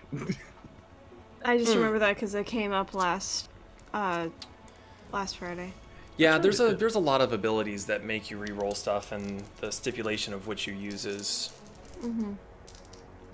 Still, I get the deal damage. Yay. Let's see.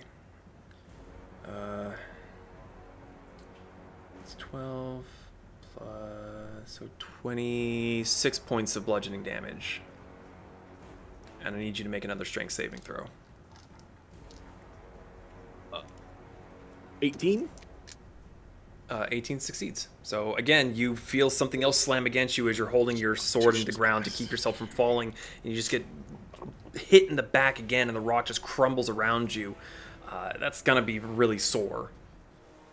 Later Yeah, my on health's today. feeling that. And the constitution's passed as well. Or the concentration. Concentration? Okay. Yes, thank you. What'd you roll for it? 16 plus 4? 20? Yeah, you're fine. Okay. I am really concentrating on this fucking spell. 5, 10, 15. Okay, so this one's going to see everything else happening, and after throwing its rock, it's going to pick up its club from where it had leaned it, and is going to start rushing forward. But that brings us to the end of his turn. So, Brick, you're up. Zon, you're up next. All right, where are You should have hit this What's motherfucker. happening? Let's see, how far is this? That's 30 feet away. Guess that's where I'll start. What? Wait. Collided with the wall. Fuck you, wall. Where are you trying to go? So, here. Boop. That's 30 feet away, I believe. Yep. All right. And then... Where's the distance here? 40? 35, 40? That should be good enough. I'm gonna pull out the judge. Ooh, okay. You about to get judged. Let me introduce the jury, and I'm gonna fire. All right, make your attack. Oh, I did forget one thing. I know there is an aim action. Is that a full action, or is that like one of the attacks? Man, it's been so long since you guys have used Special actions those for guns. special actions. Because like, I couldn't wait, is even it tell you aim? anymore. What is it? Actually, what does it say? Does it say? Yeah. Aim. Carefully line up your shot instead of moving. It just says special actions. Carefully line up your shot instead of moving. Oh, I thought that was also the one that did that gave you the ability to like brace. Is there not Aim a brace as a action? bonus action, you gain advantage on your next attack roll on your current turn. You can only use this bonus action if you haven't moved to this turn, and after you use it, your speed is 0 until the end of the current turn. Oh, I don't have that bit, so oh well, can't use it. So just fire away. Giving yourself advantage is freaking awesome, though. Does it give you advantage? Yeah. Yeah, if you sacrifice your movement. Yeah. You can't move, and you won't be able to move after. Where? I didn't see any of that at all. I must have the wrong Roll. I'll link it page. to you after. Okay. I know for next time. That's gonna be 21 to hit. Sorry, that hits. Awesome. So that shot is 2d10.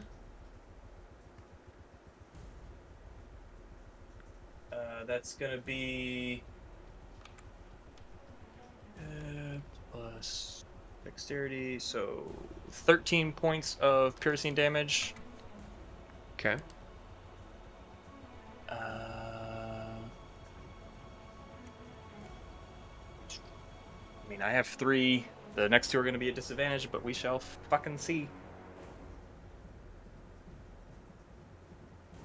Ugh, probably not going to hit with a 14. 14 does not hit. No, I didn't think so. Which is a shame, because the other one was a natural 20. That's definitely not going to hit. So 3 bullets. 2 go wide. Okay. Anything else? And is it a bonus action or a free action to activate the shield?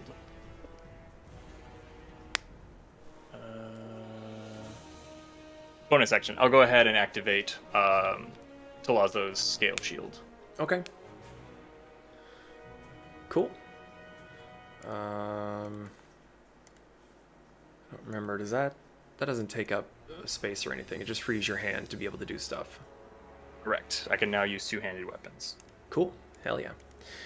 All right. That brings us back to the top of the round with Zahn. Kasumi, you are on deck. Ow.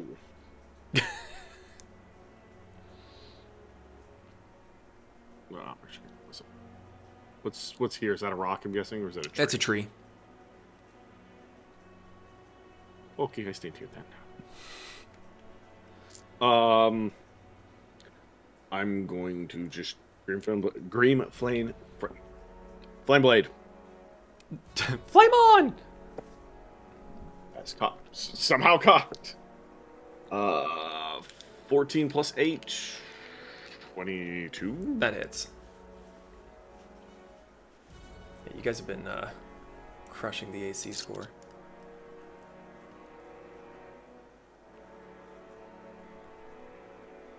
Uh, 10 piercing.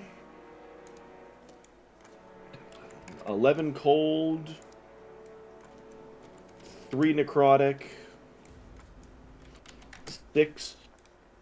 Oh god. Fire. And 4 thunder. I've never seen someone then, have so many individual types of damage types. And then, I need it to make a... Well, hello everyone, and welcome to Fools and Flagons. This is going to be a little bit of a weird one. We're not going to start off like normal because to anyone who's maybe watching this later on or is listening to this in podcast form, it's been a few seconds. For us, it's been a week. Aye. We had an issue Zach and I lost power, and it did not come back until almost midday on Saturday. So unfortunately, we were not able to finish the session. We weren't able to make up the time that we lost. And come to find out that next weekend, I will be completely indisposed, and we can't make it work. So we're playing on Saturday to finish this up, and maybe just get a little bit further along in the story. So, unless anyone has anything major they want to say, I guess we can save it for the end of the session. We'll save it for the end of the session. Let's get back into the combat. So, last we left off, the Tempests were still on their way to Chunsu, the capital city of Takatari. And along the way, there was a lot of death, destruction, famine, drought, and then they got attacked by giants. And Mariko got into a literal stone throwing contest with a giant. Ow. One of them was turned into a jade green statue by Kasumi with a bitch boss ass natural 20 with the boss Saito.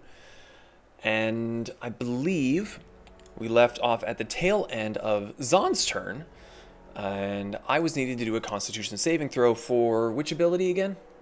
Weapons ability. So that is anyone hit by frostbite must succeed on a Constitution saving throw of 16 or take 3d6 cold damage and be restrained in ice until the end of its next turn. All right. That's not great. That's a 16. Well, if it meets, it beats, so. Yay! Alright.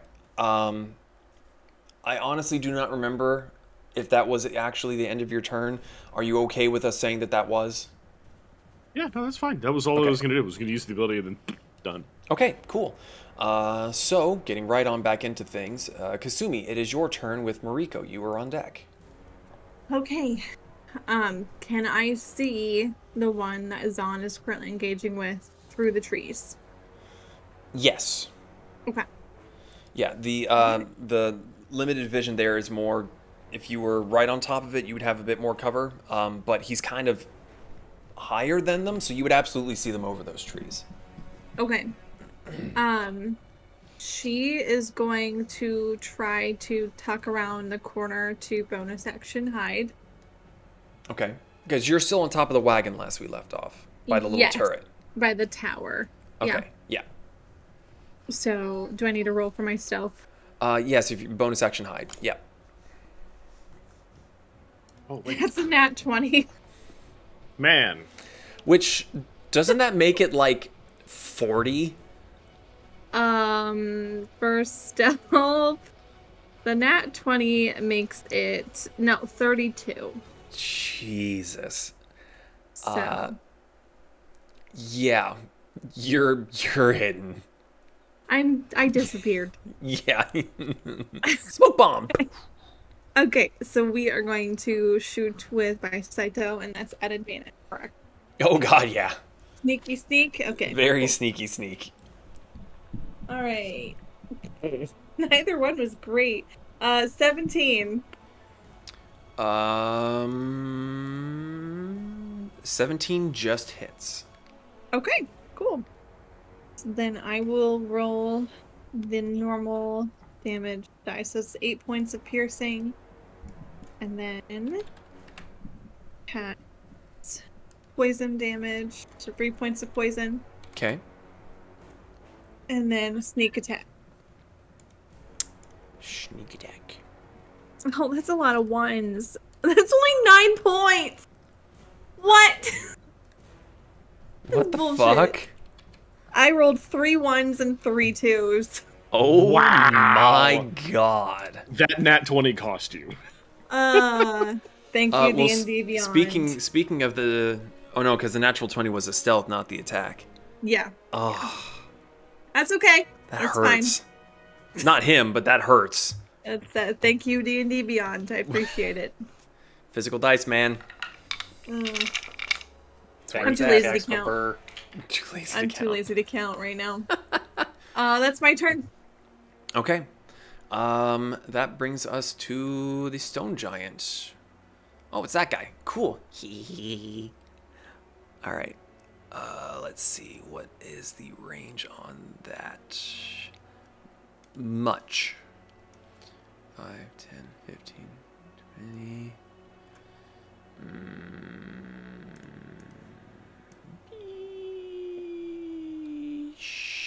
Sure. Hey, brick. Uh-huh. You're gonna catch a brick.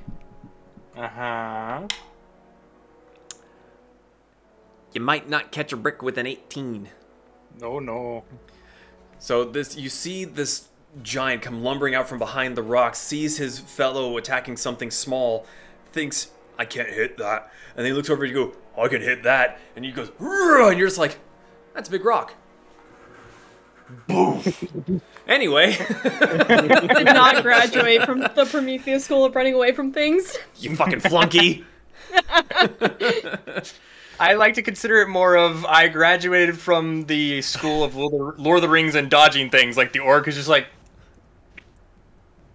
"Hua." Yeah. Except you have no salivary glands, so you just kind of make the noise, I guess. Haktua.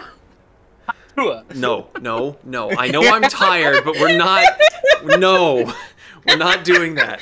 Anyway, speaking of Mariko, actually, sorry, Hi. he is going to scooch back behind. Mariko, it is your turn. Pez, you are on deck. Okay.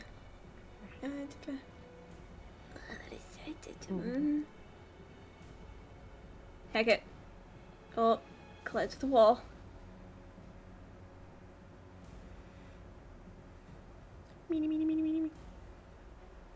Can I see the giant that grab hid the wall. still?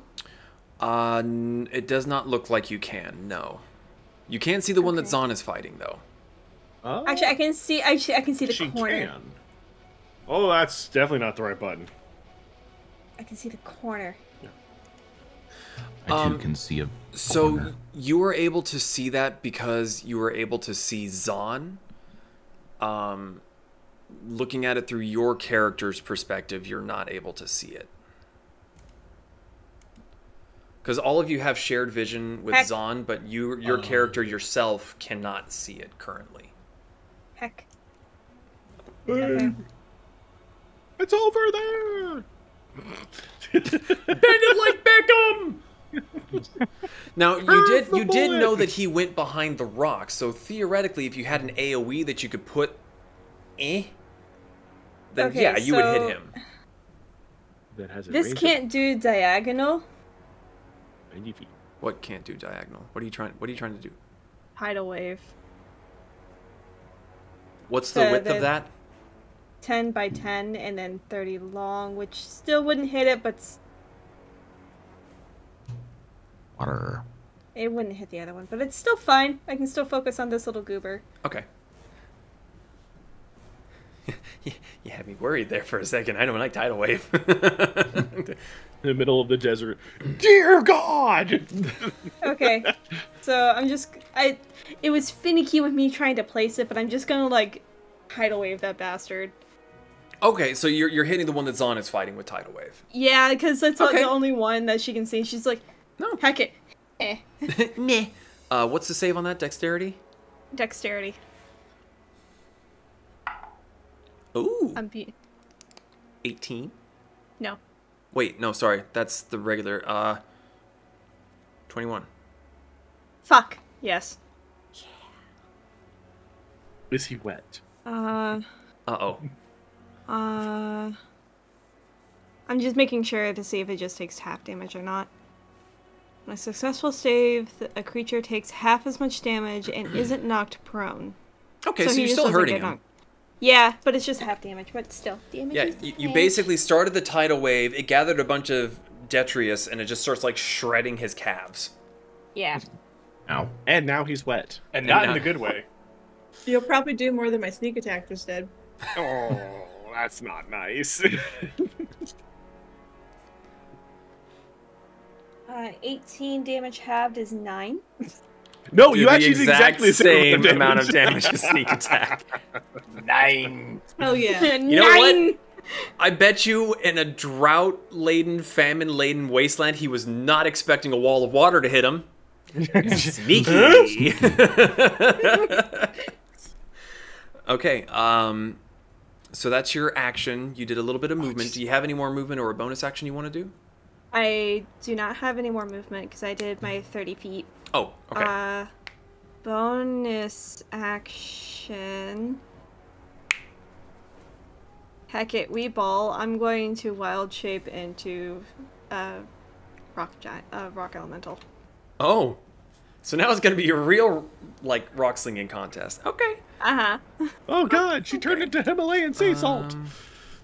One. Let's see. Lump. I thought I made... Wait, I did. I Where is sent it? you the the art for him. No, I know. I just don't remember where I put it. Oh, no. Did I not do that? Did I do that? Oh, no. No. Oh, no. No, clear. Shit. Okay. Hold, please. I will fix. Talk amongst yourselves. D&D Beyond, you can Whisper. do It stuff. works out because I need to go get my pencil that I misplaced. So, Some fun of the fact, things- What fun fact? Fanboy Expo, not a good convention to go to as a vendor. Mm-mm. We just barely got our table back, money-wise, and parking. It's not going well. No, I heard tale of bad juju from that con.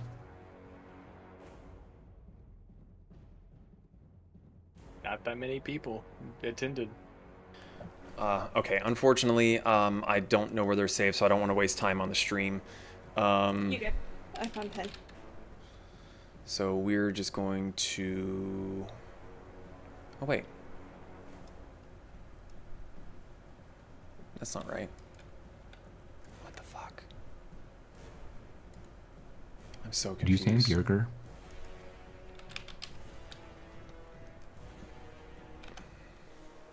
Like the icon that I had was just...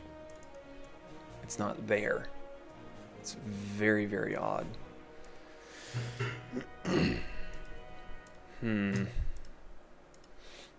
Yeah. I am annoyed. Dear God.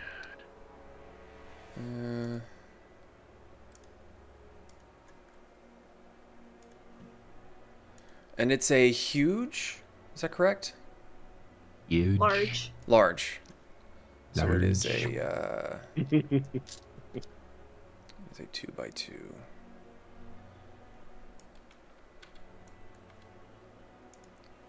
Wop, wop, wop, wop, wop. Okay.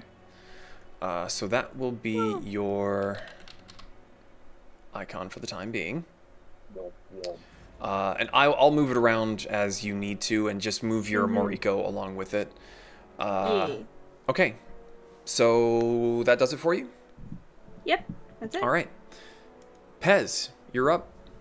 Brick, you're on deck. You could probably use shifted to pink. Brick, you're up. So. No, sorry, What Pez, I'm you're gonna up. do is I'm going to do a bonus action and turn my multi-tool into thunder damage. Okay. Since the giant is dripping. Oh. Yeah. Support. So bonus action, lightning deluge. That is a plus 12 to hit, which is, I assume that hits. 17 plus 12. That hits. Cool. That hits a lot. A lot. Pez is getting well, scary. I'm a threat.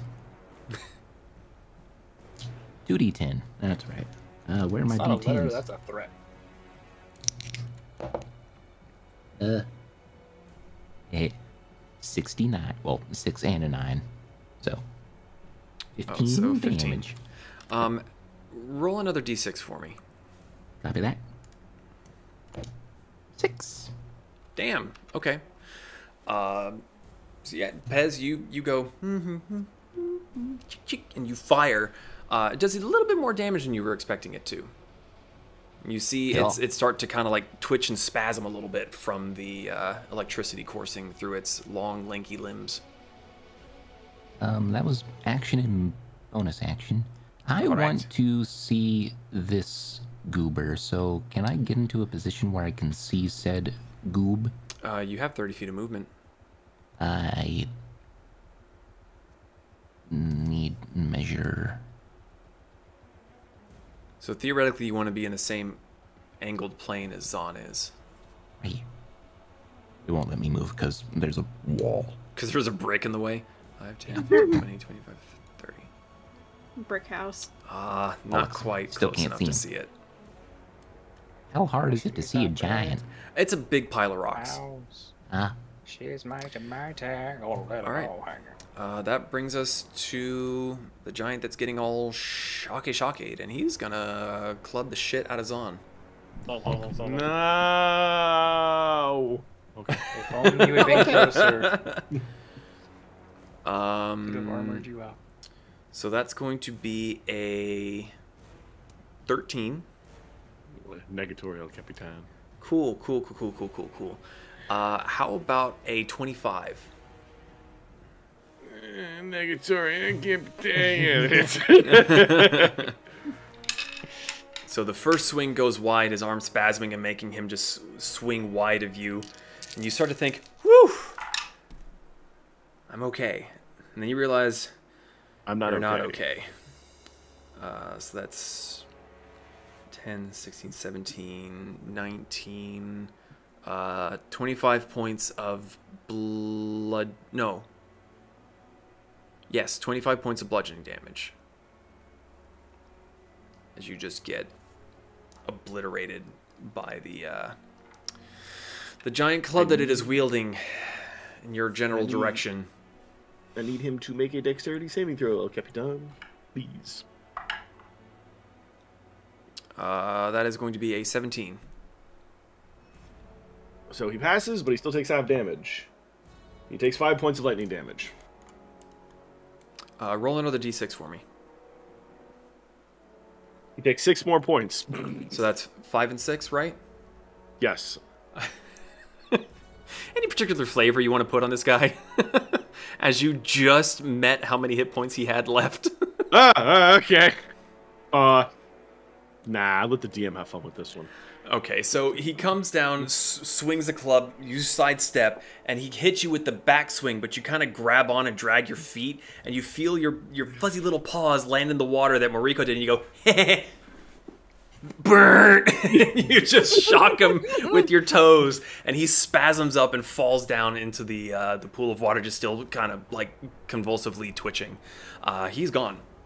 So that brings us to Brick. Zahn, you are on deck. Okay, let's see here. 30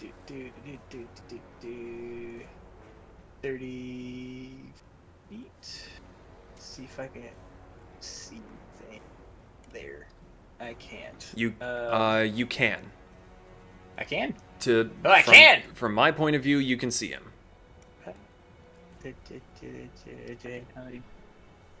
That's 30 feet. Do I wanna? Are you looking like Misty Step? Yeah, I'm thinking about it. Because, let's see, all the way to him... 70. 70 feet. Is that in my range? I think it's just outside of your non-disadvantage range. I think. Yes. So, yeah, I'm going to use Misty Step. Oh, wait, wrong button. It's possible it won't let you because the tree's in the way, but I'll just kind of scoot you over there. There you go. Okay, alright. Fire! Okay, roll your attack.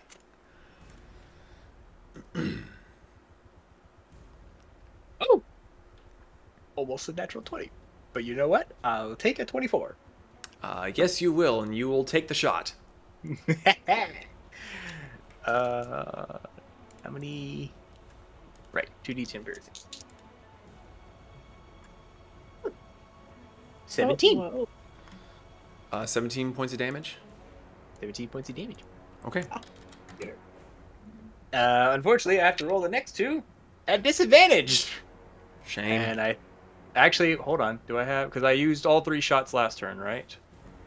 I remember taking 3 shots. I don't last time. believe you said that you. I don't believe you said that you reloaded. Sorry, brain. I did not, but I had 5 shots left, like period. Oh.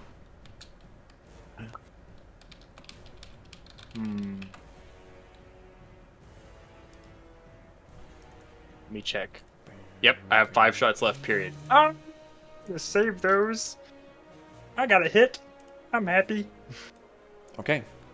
That does it for your turn then? Yep. All right. That brings us back to the top of the round with Zahn. You were Bring your sending pretty over face to my face. another corpse of a giant. Real quick, the big black blob in front of us is just a big rock, right? Correct. Is like where does the rock start? Because like I see points like it's hidden by the view. There's a little bit of a tree there as well. I'm just trying to stay on the other side of the rock. So like Here, hold on. Let me do this real quick. Okay, there. Now you can see the rock. Yeah, now I can see the Yeah, sorry, my bad. No, you're good. I was trying to make a yeah. Yeah. Now. Can I go where you put me before into the hole? It's just in a rock, but No. oh, okay. I did that just to reveal the shape of the rock. I'll have to do better.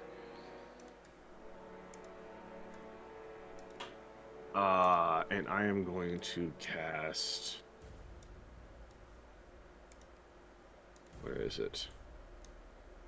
I'm going to touch myself and heal myself with Cure Wounds. I'm going to touch myself. Oh. Yeah, I'm going to cast Cure Wounds so 4th level on myself. Okay. Alrighty. Sorry to spring this on you, but Kasumi, you're up. Mariko, you're on deck. So she is going to peer around the corner, and she doesn't see anything directly near her. Mm-hmm. So she is going to bonus action hide and hold her action until a enemy comes within 80 feet of her, and she will use Bisecto. Okay. All right. Stealth. Yeah. That is a 29. Jesus. Gone. So she's like gonna like almost go like flat on the ground with the bow, just waiting. Okay. It is the stone giant's turn, and he's going to come. He's going to come around with another boulder. Is going to see his other fellow having fallen. You said 80 feet? Oh no, just short. Yeah, just short. All right. It's going to see. Let's see. That was 5, 10, 15. It's going to see its fellows having fallen, and he's going to start to run away. So that was 15.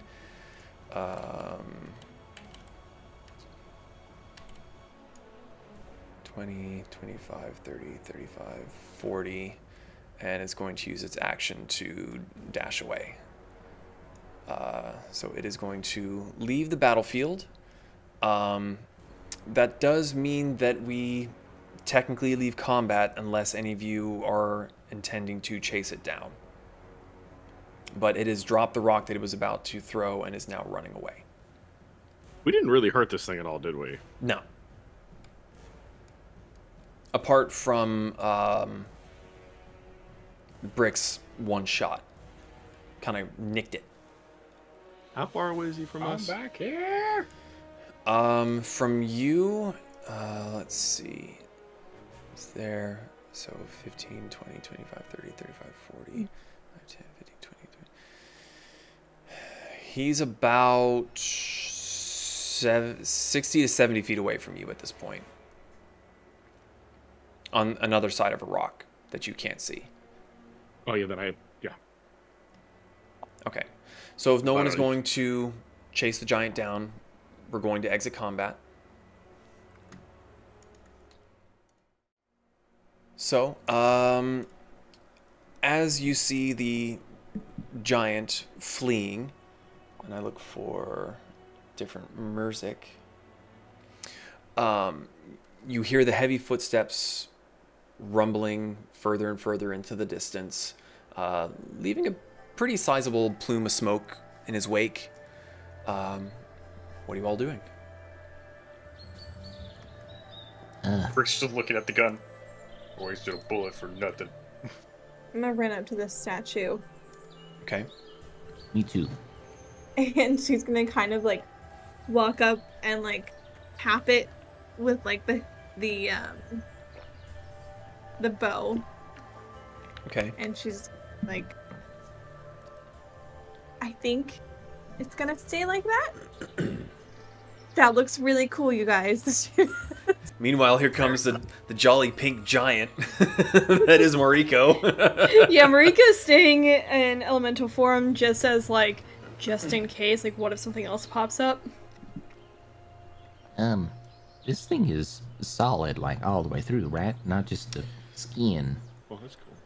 I think so. I want a finger. Marika's just gonna pop off a pinky. Is it jade all the way through? Just like all of a sudden, pocket off and just blood starts. Kasumi's over there and she's tapping it. It sounds very much like a stone. Pez is looking like way the fuck up at it. I want his pinky. Mariko just goes, clunk. Here you go. It's as big as you, Pez. Like you literally just won the giant stuffed animal at a state fair, except it weighs a couple 100 pounds. Hell yeah. Rastafari and banana. And it stays a statue. I'm sure the finger stays a statue, right? Yes. Yeah, it does. Can you even carry that? No, I'm he already cannot. encumbered, so... He has been dragging ass since episode like 20. Watching your money off, isn't it? Wait, look. What I'm thinking is we could sell this pinky or other body parts for money, since it's solid jade. You need more money? I could use more encumbrance.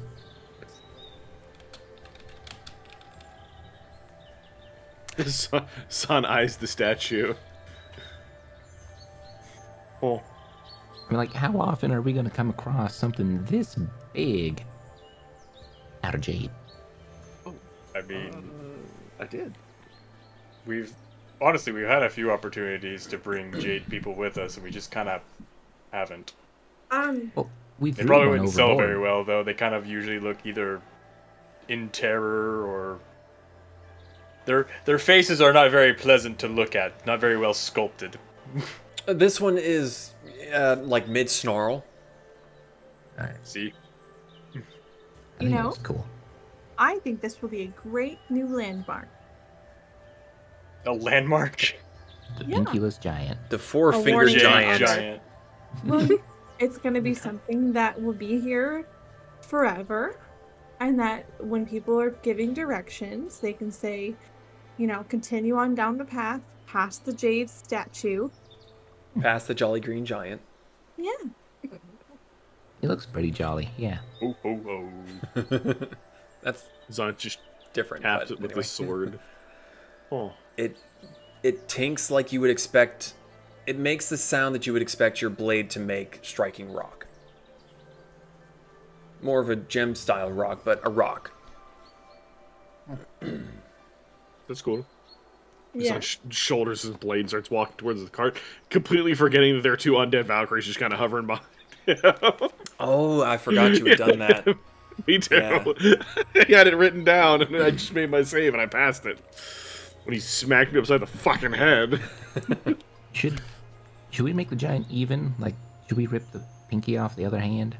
I don't think that's necessary. I mean, 9-fingered giant has a certain ring to it. 8-fingered, not so much. Fair. Marika was like mid-grab, but just stops herself.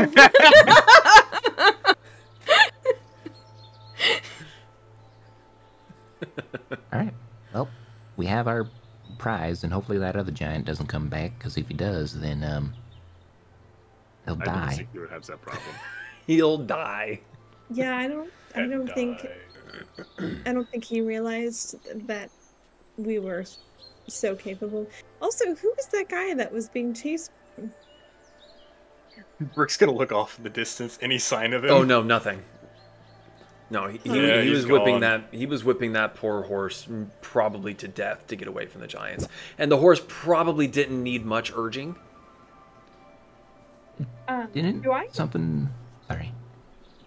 You're good. Do I remember, like, are giants common in this area like that? Make a history check with advantage because this is your home turf. I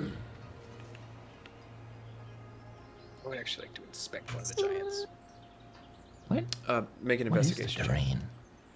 Okay. 22. 22. They're not common, but they're not uncommon. Generally speaking, because of the general flatness and kind of rolling hill nature of the Takatari fields, until you start getting closer to the mountains where the giant sequoias are, there are the occasional wandering tribe of hill giants and stone giants, which these ones fit the bill. They were chucking rocks and they seemed very, very sturdy. A little bit less dumb like hill giants would be, but still not super intelligent because, you know, after 2 of them went down, they thought, oh, we can still do this. Yeah. But generally speaking, you would be able to see them coming, and their movements would kind of be monitored by the Red Guard. So the fact that they're this close to the road is not what you would expect. Right. And sorry, Brick, you rolled an investigation check to fondle a giant. Yeah.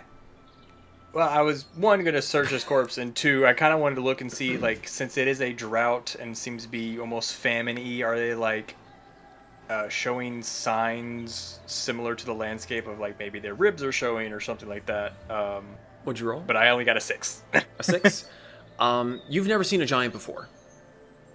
Fair enough. So you don't really have much reference to go off of what they should or shouldn't look like, apart from sketches in books, which, in past experiences, not necessarily the greatest barometer for stuff, because there are people do embellishments, they over-exaggerate, they under-exaggerate. It definitely looks like a giant. That's about as much as you can get with that particular roll of a 6.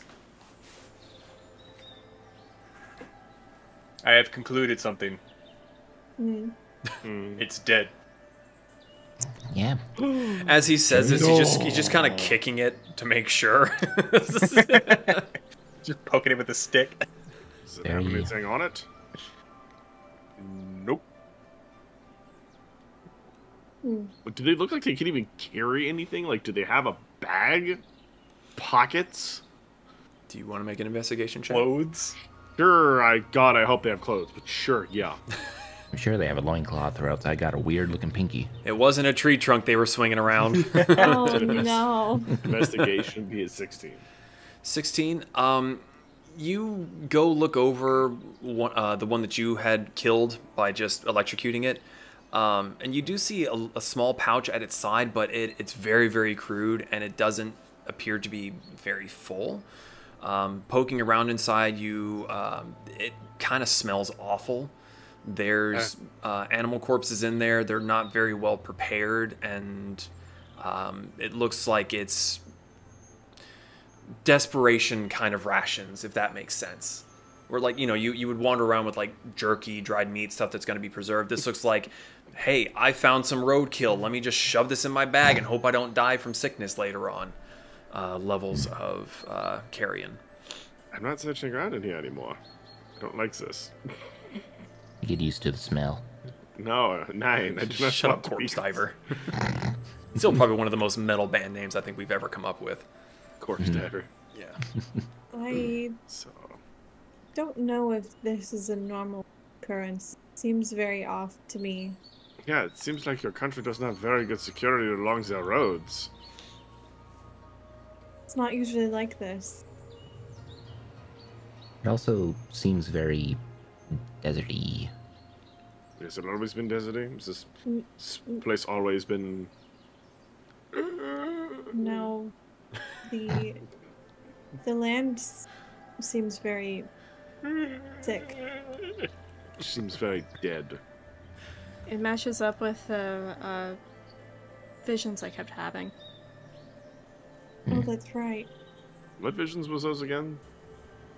You mean the dream post-traumatic stress disorder I was developing? Yes, that one. I refuse to take blame for this. Oh, It's okay, he always does that. In the dream, it just seemed like it kept flicking between life and death, abundance and desolation. And this seems to fit the vision. The sun's just gonna turn around. Dead. Dead. Dead. Desolation. Now, where's the flip? Zon just looks around to see if he can find I don't know yet. Zon, as you're turning around to look for stuff, Pez is just kind of rolling in the dirt, just like, yes. My home! Getting clean. I'm not surprised. we should keep. Back on Agreed. the road. Okay. The horse horse. He didn't drop nothing when he was running, right? He didn't have much of a cart. It's bad to say there fucking much of what he was running anyways. Also, we should keep an eye out for what might have been the rest of that cart. Yeah. That's what I was thinking. Down Smart up. thing. All right. Getting back on the wagon. Yeah. And turning back to normal pink.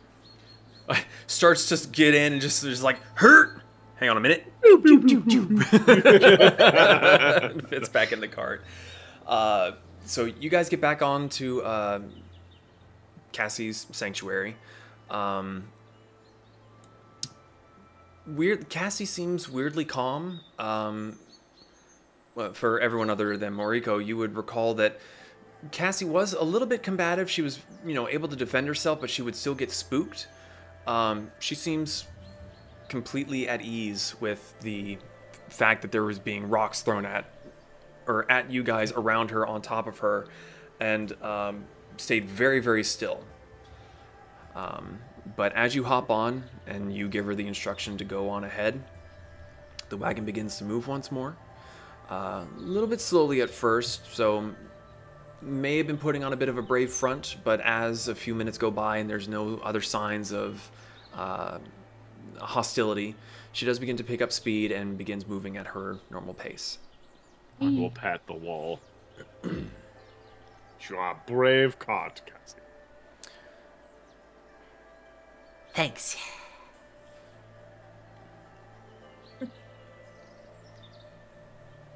Brick, it looks like you have a thought. I do. That's dangerous. While we're still traveling, Brick is going to take the cannon and go down into the tinker's shop and put handles on it. Yes, we have the basement now. Well, to be fair, he usually stays up in the turret, so him going down into the workshop kind of makes sense. My statement still stands. Okay. Okay. Do you have the materials for it? I think we still have some scrap left over, but if not, then he's just going to try to figure out how to do it and be prepared for when he doesn't have materials. Okay. If you don't have the materials written down of what you have, then I'm going Then I to don't have have to materials. assume that you don't. Got it. What kind of stuff you looking for? Because we picked up a lot of scrap and You might have picked up a lot of scrap. I mean, you can borrow it. It is. I mean, it's not going to be much of a borrow if I use it. It's ours.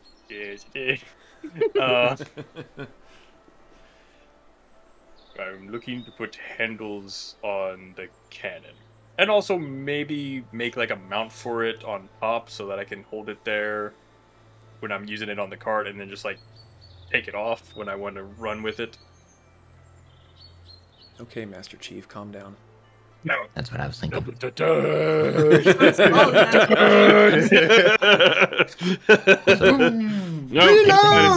It's the fucking Master Chief. This is not a goss hog. Ez ain't in there. He's like at the front. So if you wanted to talk to him, you'll have to like poke your head out or something. I come up. When I realize I don't have materials, I come to the person who probably does have materials. Step. I repeat what I just said. Yeah, I should have some scraps and stuff. We got some at our last pit stop in the big city, back in the big city. Yeah, that one. The one with I had the major super mayor. Yes. Yeah, that guy. The galactic mayor. But yeah, we should have some stuff. I remember seeing a pole, a nice, good, sturdy pole. You should be able to bend that.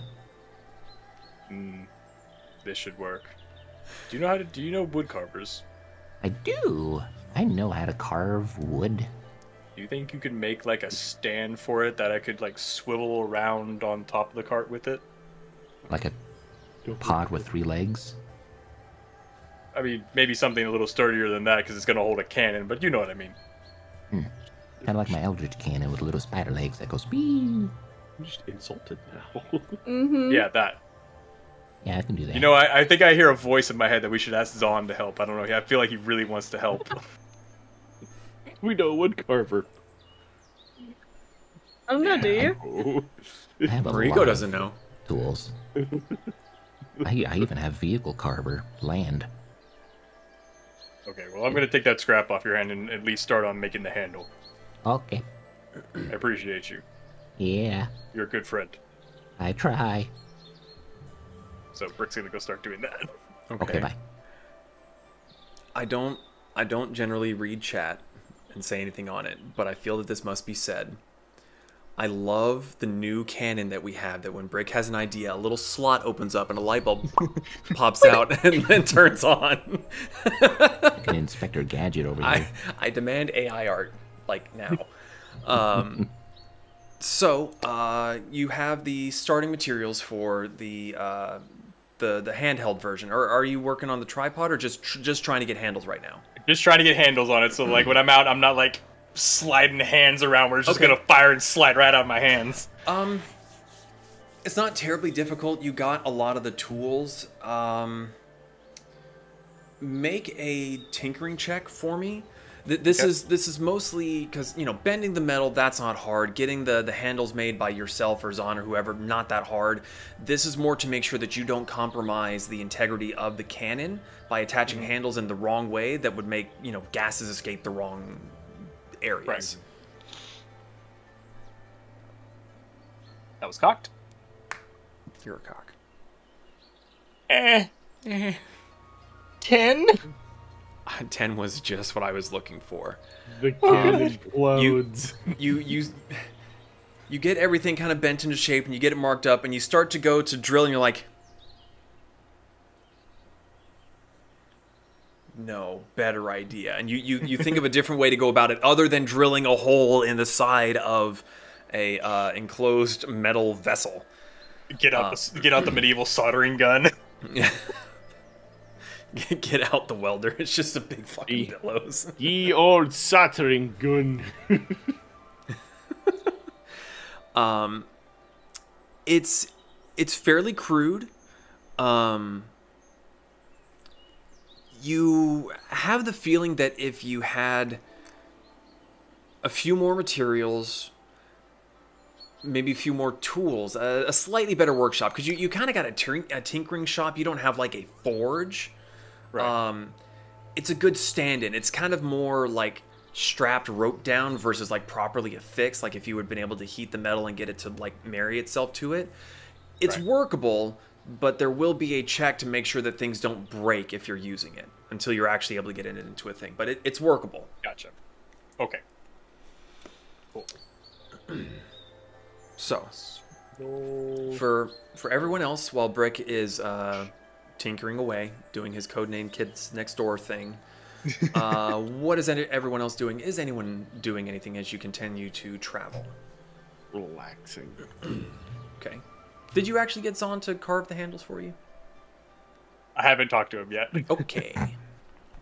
Just cut to Brick doing the Tony Stark in a cave thing. Except for when he walks out of the cave, his leg falls off and his arm's not attached correctly. Kasumi is hyper-focused on the road right now. Okay. Rico's staying with Kasumi. Okay, so the three of you are up top. Your momentary reprieve of Brick asking for materials. The three of you that are up top, if you want to make perception checks as you travel throughout the rest of the day. Let's do I want to give someone advantage. I'm sorry, Pez, what was that? I'm giving someone advantage. Okay, do you want to give it to Kasumi or Moriko? Kasumi, given that face. Okay. Okay. 21. Ooh, compared to the last time you played, that's fucking amazing. Moriko. 24. Ah.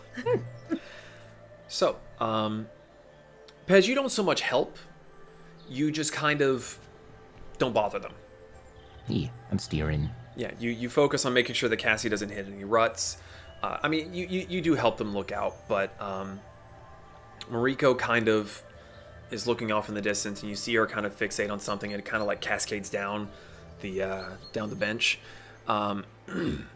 You see what looks to be some sort of wreckage, maybe a mile or so down the road.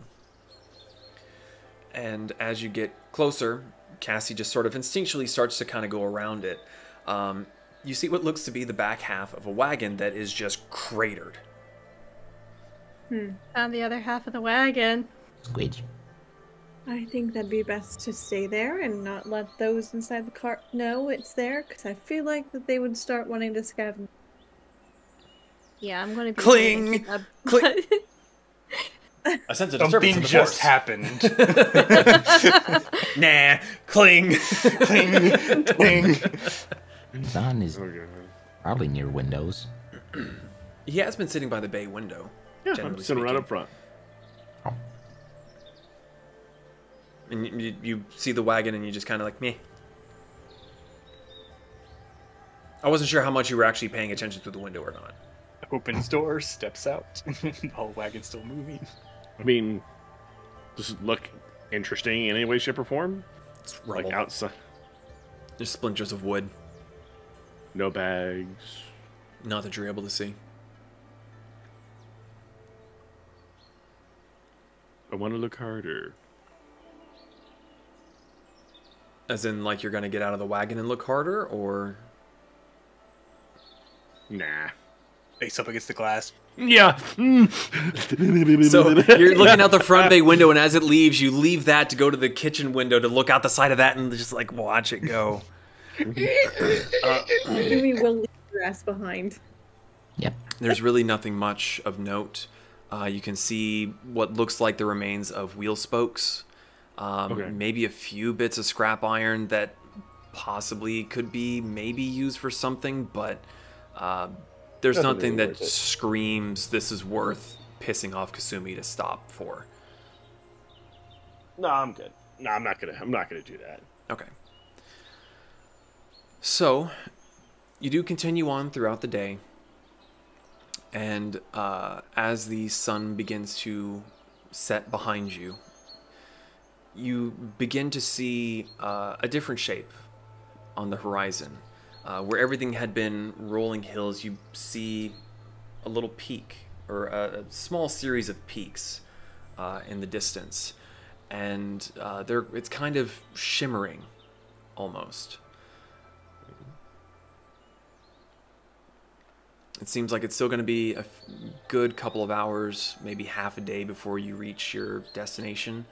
And Kasumi, we decided that you hadn't ever been to Chunsu before, correct?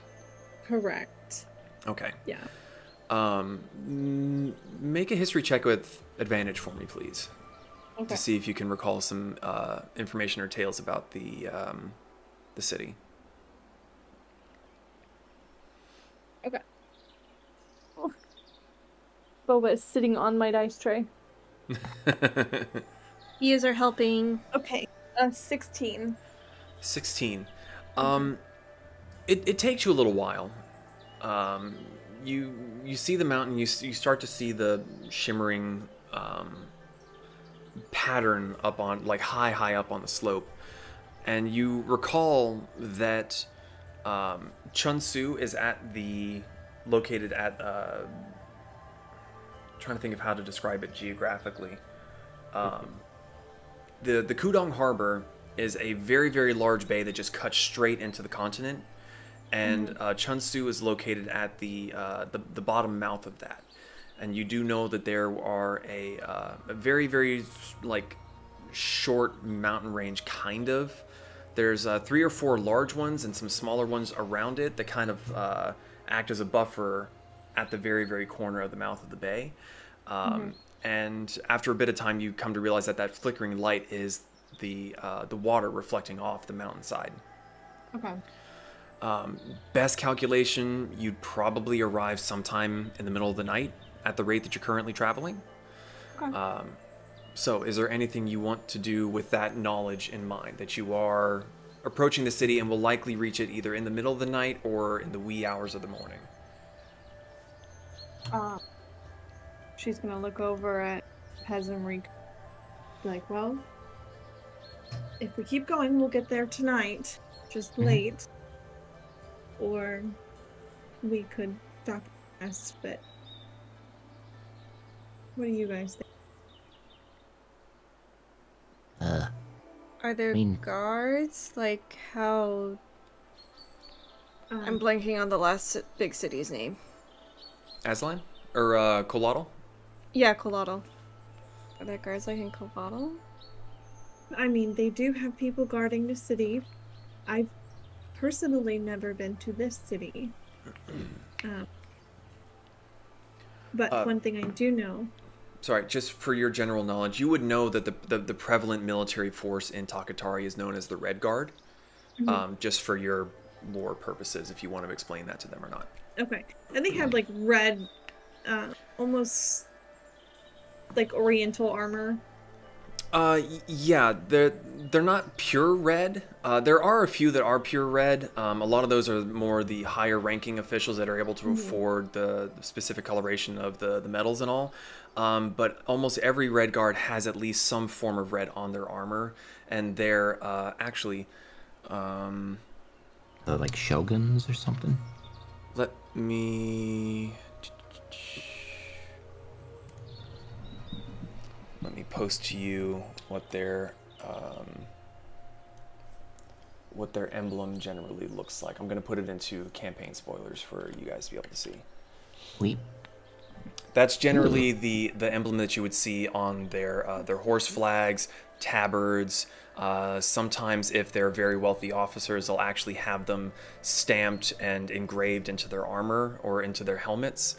But it's a red flaming sun on a white background, generally speaking. They do have the Red Guards, but so far everything we've encountered, it almost seems to be getting a little bit more chaotic the closer we get to the city. So, are you thinking we should post up tonight out here and then go in the morning?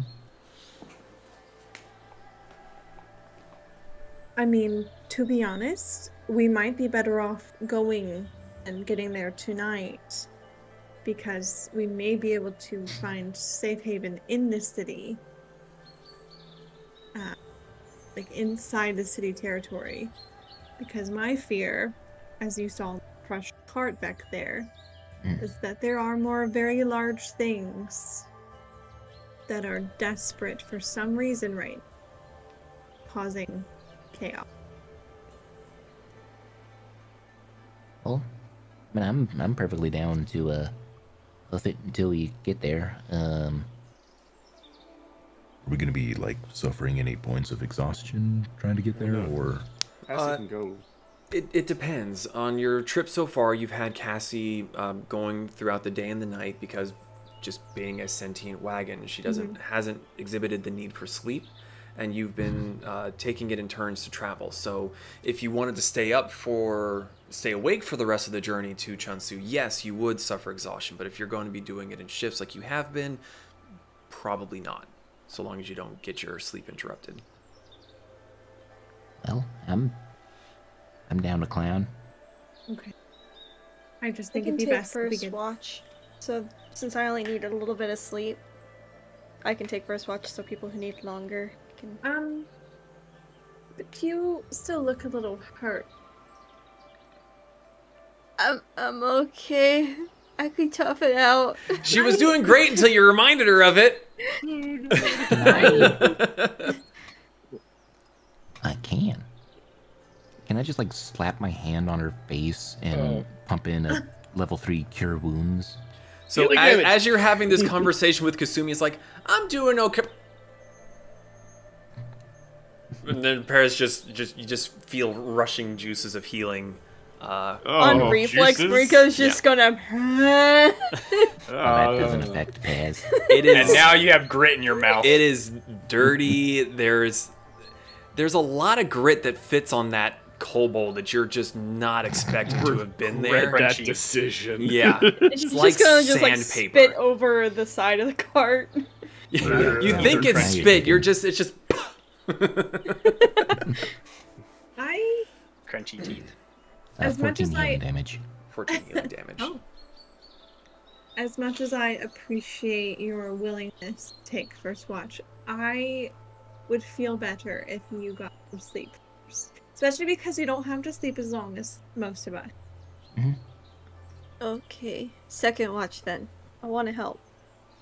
I mean, you can help, but I would rather you be at your best versus Fair. you still a little sore from the fight and taking a rock to the face. Fair. She's just gonna lay down on like that roof part over top of the bench. Okay. The sun's still beaming, right? The sun is getting very low. The shadows that you're casting ahead of you, like the shadow of the wagon is reaching like a good 100 feet or more in front of you. Okay. Yeah. So, Kasumi is on first watch. Yep. Is I'll anyone take joining her for that one? Because I know Mariko's going to bed. Okay, so Pez and Kasumi, first watch. Brick, are you? Yeah. Sorry, your second watch. Are you going to be working through the night, Brick, or are you going to work for a little bit and then take a nap? Yeah. Just like mid-sweep. So not 4 hours later. Ting. So probably ting. not. So probably not taking a watch, but you'll work for a bit, go to sleep, work some more. Yep. So Zon, does that mean that you're going to take third? Yeah, sure, I'll take third. Okay. Or if no one converses with you and decides that, and you just go, well, I guess they don't need me, and then just no one takes a third watch. Oh no, Zon is in pain. Rika took a rock. Zon took like 2 rocks, a couple smacks in the face. Zon was low. He's a lumpy bunny. Okay. Gets in the cart, waits for everybody to get up top. Oh God, why? Hey Zon, you okay? Yeah, I'm fine. I'm good. All right. So Pez and Kasumi, with the two of you taking first watch, if you could make perception checks for me. Perception. Disgrace. I don't like the bass. That was weird. Ooh, it was a number. It was a number. Oh, A an number off plus tail. 6. A 6. No, Oh. no, it was a number plus 6. Oh, 7. Uh, Wait. 15. Oh. 15. Okay. 18. Blessing. All right. So, two of you, Kasumi, you have dark vision, correct? Yes, sorry. Okay. It is very, very dark out. Okay. Both of the moons are in their waning, or you're one night away from basically being a new moon for both of Okay. them. You see just the barest sliver of one, and the second one is about at the same point. As dark as it is, the stars are gorgeous. There's Okay. no cloud cover, but as bright as the stars are, they're not quite enough to really light up the night. You're both still able to see well enough because of your dark vision, but everything's basically in shades of gray at this point. Okay. It takes a little bit of time, but Cassie does release the clockwork fireflies, but with Mariko sleeping on the top, she's kind of keeping them low, just so that they're not buzzing around and keeping her up. Okay. She's a very conscientious cottage. You don't see too terribly much on the road. At this point in time, you've seen a few handfuls of people traveling during the day. You kind of get the feeling that traveling at night like this is probably the last thing that normal people would want to do. Because, I mean, if you face the facts, you guys are basically superhuman at this point. Normal people, okay. And Brick just blows up underneath for no reason whatsoever. But you're both keeping a very vigilant watch. There doesn't seem to be much nightlife. There's a few more insect sounds around here. Lunch. Midnight snack. Possible because you're getting a little bit closer to water, where there's a few more resources to be had for wildlife. For the most part, the night goes very calmly. You just have the rattle and rumble of the wagon traveling along. Is there anything the two of you would like to do during your watch? Kasumi, for the most part, is like in a hyper focused mood. Like, she is determined to get there. She has tunnel vision with her goal. She's not letting little broken down carts and things on the side of the road distract her. Okay. She's just trying to make sure that the cart stays safe. And Okay. Pez, anything? Or Um, are you just standing up with your mouth open hoping something flies in? I was actually going to suggest that I do that. Put the candle in there to like attract mobs. An anglerfish. Firefly robot bugs. Clockworks. Are they always out, or is it like a switch where I can turn them off? Generally speaking, before they just went out at night and they just surrounded the entirety of the cart. You were informed a day or so ago that Cassie seems to have been able to somewhat take control of them, either choosing to release them or kind of directing them where to go. They're not completely encompassing the wagon like you've seen before. They seem to be staying low. So kind of lighting up the ground and around the sides, but not high enough to really like shine a whole bunch of light up where Moriko's sleeping on the roof kind of area. Right. Because my thinking is that we try to do this as incognito as possible, but also with seeing the ground so we don't get into a divot. fall into a giant hole. Well, with the pair of you having your dark vision, you're still able to see very, very, pretty well. Okay. So, Pez, are you sitting there with your mouth open trying to catch bugs? Kasumi, at one point in time, she's sitting very still with her hands politely, like, sitting in her lap. She'll look over and she'll see you doing that and she'll smirk. And then just a little flick of the wrist, she's going to cast dancing lights and put one in your mouth. Wow. And see if it helps to attract anything. Now I just see this kobold standing in a chair, mouth open, just bah! Just getting all these bugs coming in. The beacons are lit. The kobold calls for food. Just to see if it works. She's more like, I wonder. I need someone to do art of that, please. Okay. Towards the end of your watch, with the rolls that you guys had, way far off in the distance, you begin to see other lights that aren't stars. They're very, very low to the ground, and very likely that they're lights from the city. You're still definitely a good few hours out still, especially with Cassie's pace, maybe slowing down just a little bit because it is dark. But as exciting as that prospect is, you are starting to feel the effects of the battle, the long time of being awake. Your watch is coming to a close.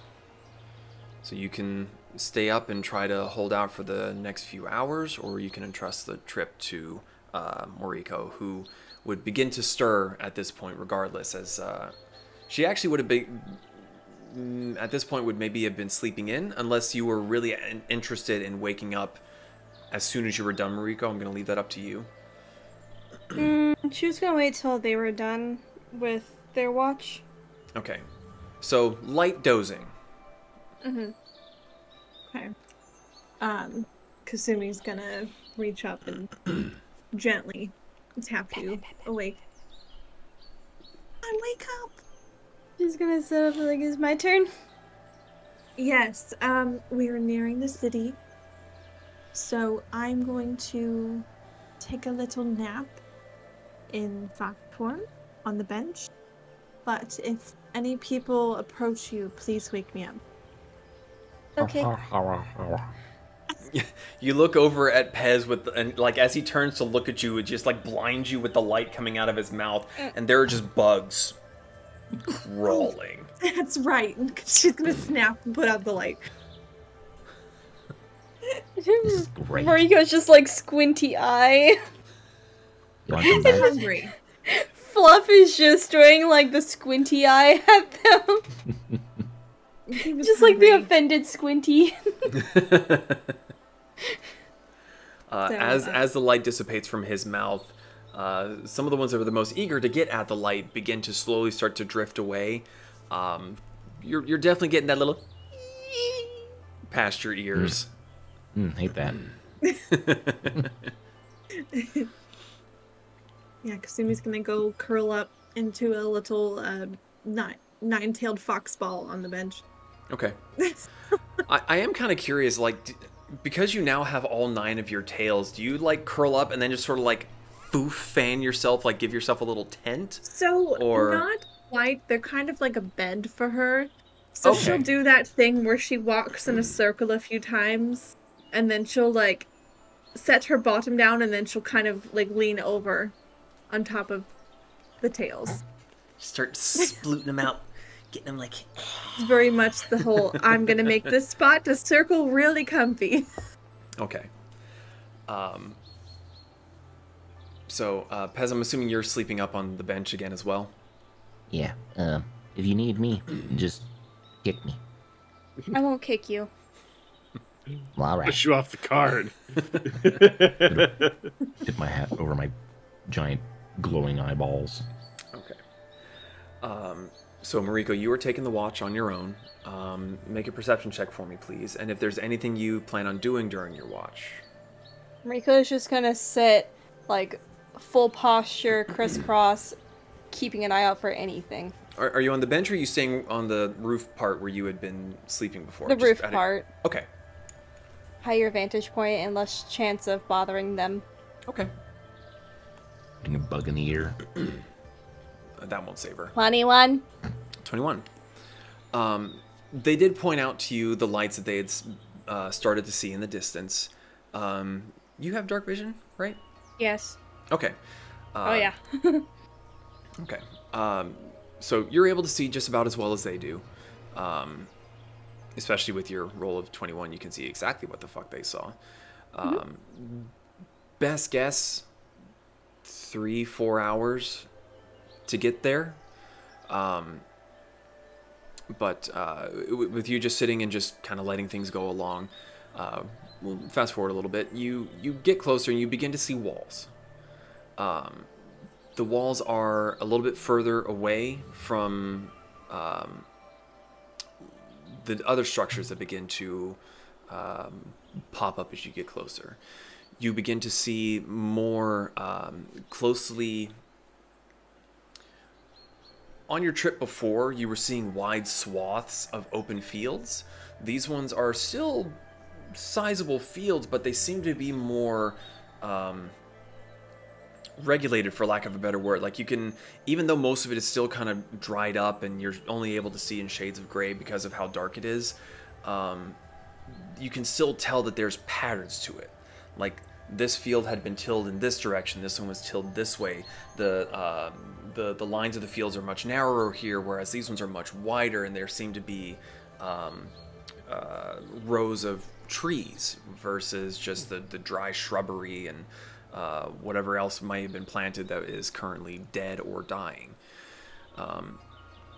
As you get a little bit further along, you begin to start seeing small structures.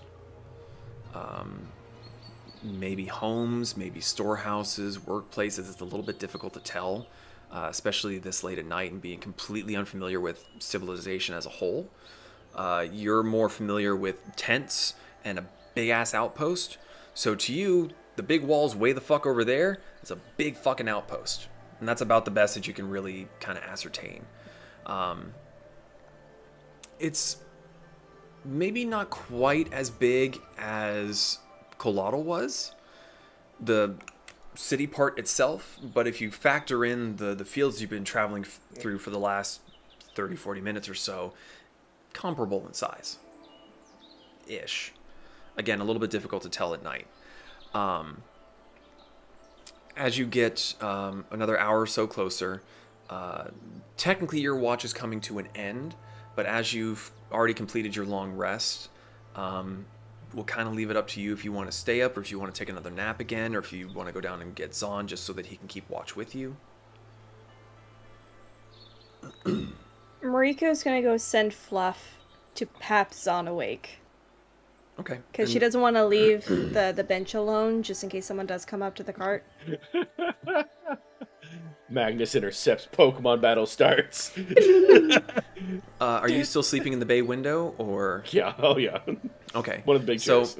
So, Fluff takes off, and takes him a little bit to get there, because, you know, he's got to fly around, he's very small. But Zahn, eventually you feel, you don't even feel Fluff landing on you. What wakes you up is when he starts kind of like pressing his paw against your whiskers. That's what wakes you up. Nah. No, 5 more minutes. Like, full bappage on the snoot. Wakes up. There's some big eyes just looking at you. No one boops mine snoot! Fluff is just gonna boop 2 more times on the snoot and then just go back up to Mariko. I grab the Fluff. Gingerly. Make a dexterity check. Okay.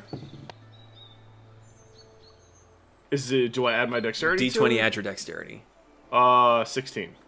16. Mariko, Fluff's make a dexterity is 20. For a dexterity save. Dexterity save? Okay. For Fluff, not you. I know. Yeah, okay, I have just Fluff's. checking. Yeah.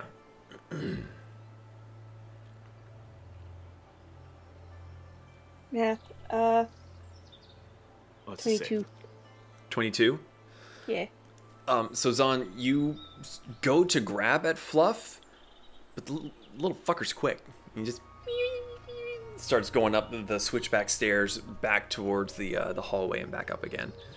You're lucky I do not just you like a bug zapper. He crop dusts you on the way. Because, you know, moths are dusty. Ha. Uh-huh. Oh. I am. So it's just gonna go up to wait. The bay windows push open, right? I'm not crazy. I could have sworn we've done that before. Yes. Or a part of them opens. Yes, a part of them opens. I will open said part. Okay, and it's not so much like a left one. It's more of it opens kind of this way. So you can kind of like have them open when it's raining, but it won't like let the rain get in kind of deal. Gotcha. I like... No, I guess I'll walk up to the towery thingy. Still waking up. You see Moriko sitting on the flat luggage part, sitting straight up, crisscross applesauce, and you see the offender sitting on her shoulder.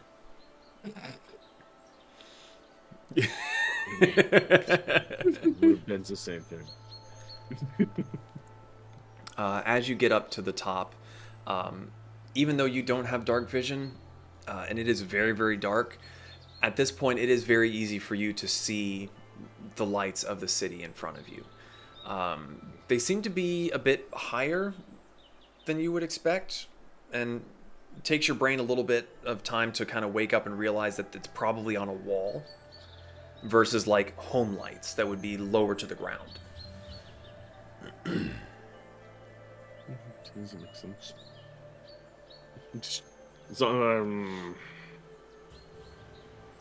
One second. I need to see what I have. And Brick, I would assume that around this point, since it's in the middle of Moriko's watch, that you would be in your powered down state, probably? Mm-hmm. Okay. Well, actually, since Zana's waking up, you would be waking back up to start your work again if you wanted to continue your work. Bang. Okay. Bang. Make another Tinker's check for me, Brick. Okay. Since you are starting up again.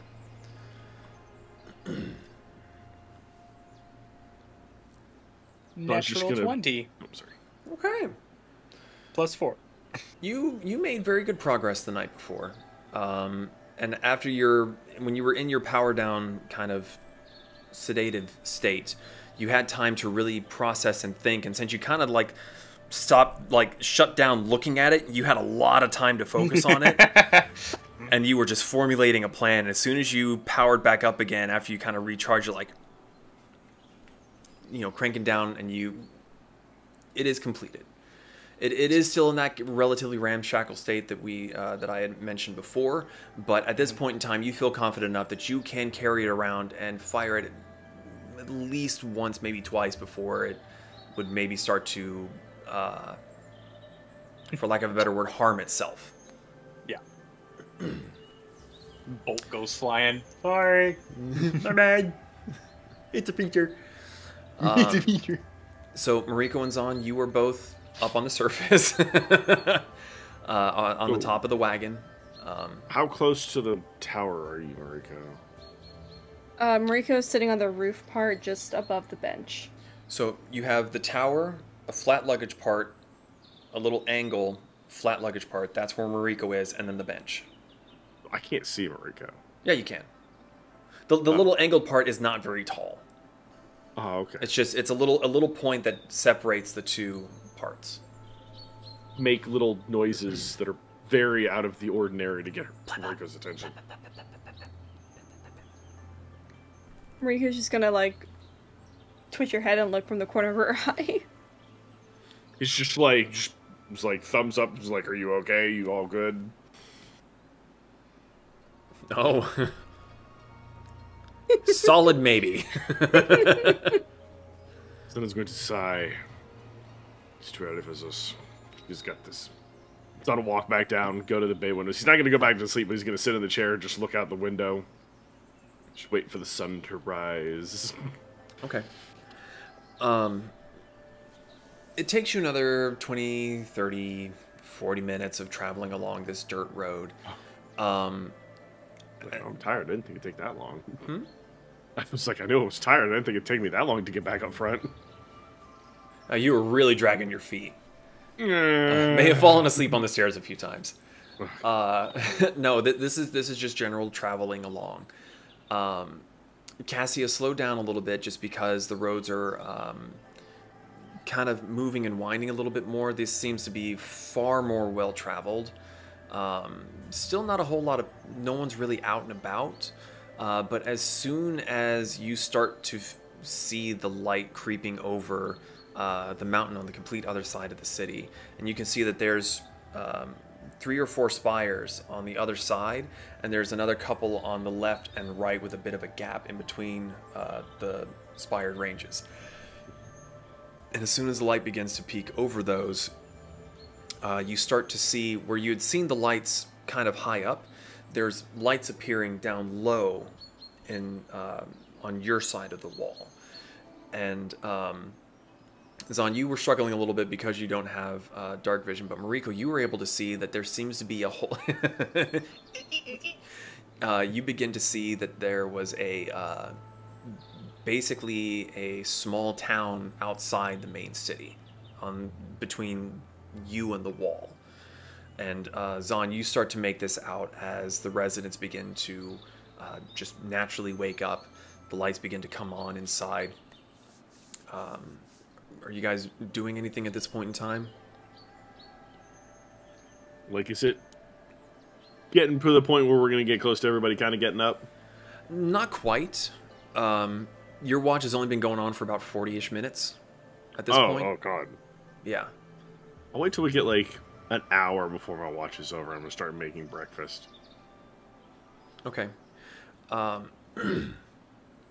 So, within the next 15-20 minutes or so, unless you were telling Cassie to stop, she is going to get up and basically kind of going along the edge of this little village or part of the town that's outside the wall, and it's just going around the outside of it.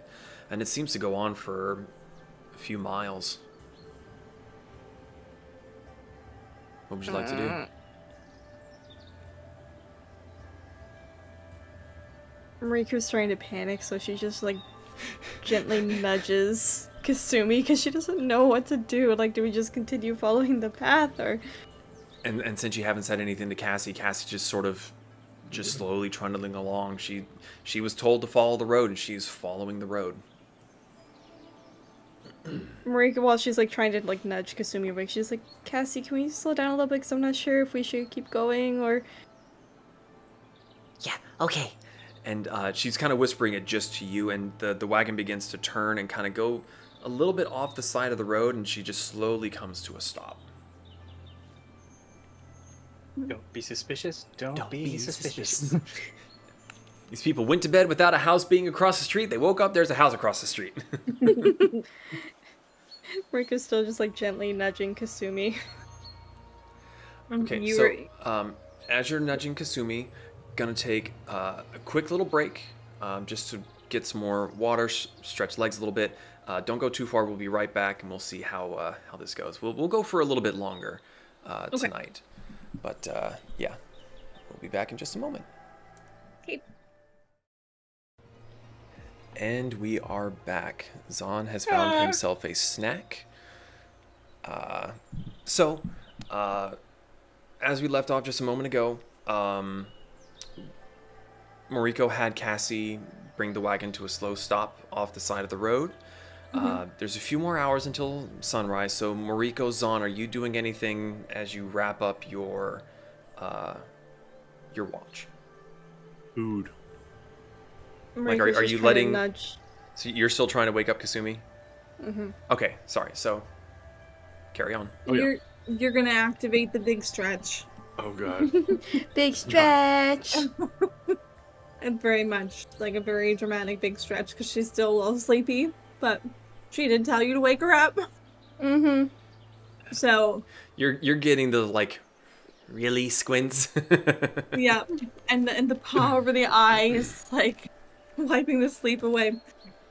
When she somewhat gets acquainted, she will poof back into human form. Still looking a little disheveled, but she's there. She's awake. I'm sorry, there's no one talking to us, but if we keep continuing on the path, it looks like it goes for a while, and I don't know where to go, and I panicked. That's okay. That's okay. As she finishes saying this and you kind of look around, you look at her and then you kind of turn and look to your right, and you see really familiar architecture.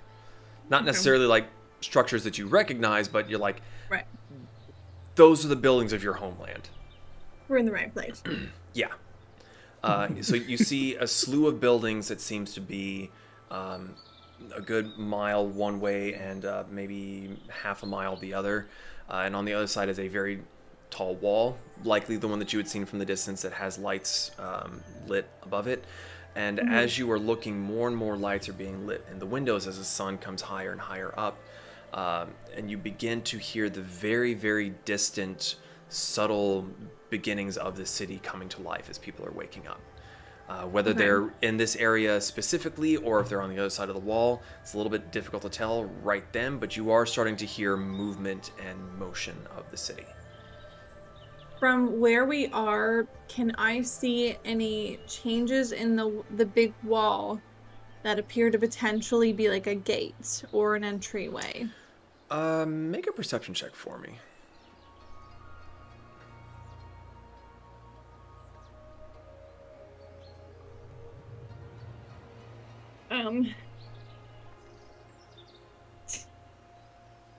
This makes a lot of sense. 7. 7. A wall. I'm not awake yet, you guys. One quick second. Just wiping the sleep from her eyes. So you start to peer around, and you can see that there are roads. The buildings are in chunks. They're not super neat and organized chunks, but you can definitely see where there's a few buildings and then what's obviously a road that seems to go into this. And again, on another side, none of them seem to be as big as the road that you're parked beside that goes along the outskirts of it. So there's no like, well, that looks like a main thoroughfare. That just looks like kind of a side street. Nothing from your point of view that would indicate that there's a entryway through the wall that from your particular perspective that you can see right now. Okay. She is gonna hop down, and she is going to keep an eye out to see if she sees anyone leaving their homes or out and about on the street. So, Zahn, as you're sitting watching through the bay window, just woof, Kasumi just drops right past the window. I'm hungry. So Zahn goes and starts to... Oh, it was Fluff. How dare you? Unashamedly making breakfast, keeping the bay window open so everybody can smell it as he makes a lot more than he would ever eat alone. I pss when I shouldn't have pss, apparently. Okay, so you drop down and you're going to look for nearby movement. Someone that you can talk to, I'm assuming? Yeah. Okay. A local. Okay. You stand there for a bit, and after a time you see a group of 3 gentlemen coming from one of the side roads, and they're 100 feet or so away from you, and they're crossing the road and look to be heading towards the field that you kind of parked beside. There does seem to be a structure somewhere in the field there. Safe to assume that they're heading towards that particular building. She's going to try to flag him down. Okay. How are you flagging them down? Are you yelling, shouting, just waving your arms? She's going to, like, politely just stick, an arm in there. Like, hello? Okay. Oh, so you are actually saying something. Yeah. Okay. Okay. As you're waving and calling out, one of them seems to lift their head to look towards you, but they seem to just kind of bring their gaze back down and just keep on walking. She kind of like huffs for a second and just crosses her arms and she's like, well, that was quite rude. And she turns around and sees if she sees anyone else that's not going to be ignoring her for their duties. Yeah. How dare they not do their jobs? Or no, how dare they do their jobs? You took our jobs. There's a little bit of a longer pause before you see the next person. The sun's beginning to properly come over the top of the walls and the structures. And Marika, are you still sitting on top of the wagon? Yeah, she's trying to be out of the way and also like trying to look for like any way that's maybe through the wall, or maybe that's not the long ass road that leads to miles and miles and miles and miles. Okay. Well, you are the first one to get hit by the sun proper. By the you're starting to feel the heat on your face coming down as the sun is rising, and about the time that you start to feel yourself warm up a little bit is when the next person would come to Kasumi's eyes. There seems to be another gentleman coming from not necessarily the side street, but some little back alley between the buildings, and he's kind of shuffling sideways. He's got a pole across his shoulders with some baskets on it, and he begins to turn left and walk down the road towards the direction that you had come from previously. And he gets within a 10-20 feet of you when you kind of see him look up and kind of gives you a nod and seems to be planning to keep on walking. This time she's going to shout greetings in their native tongue. Okay. Now.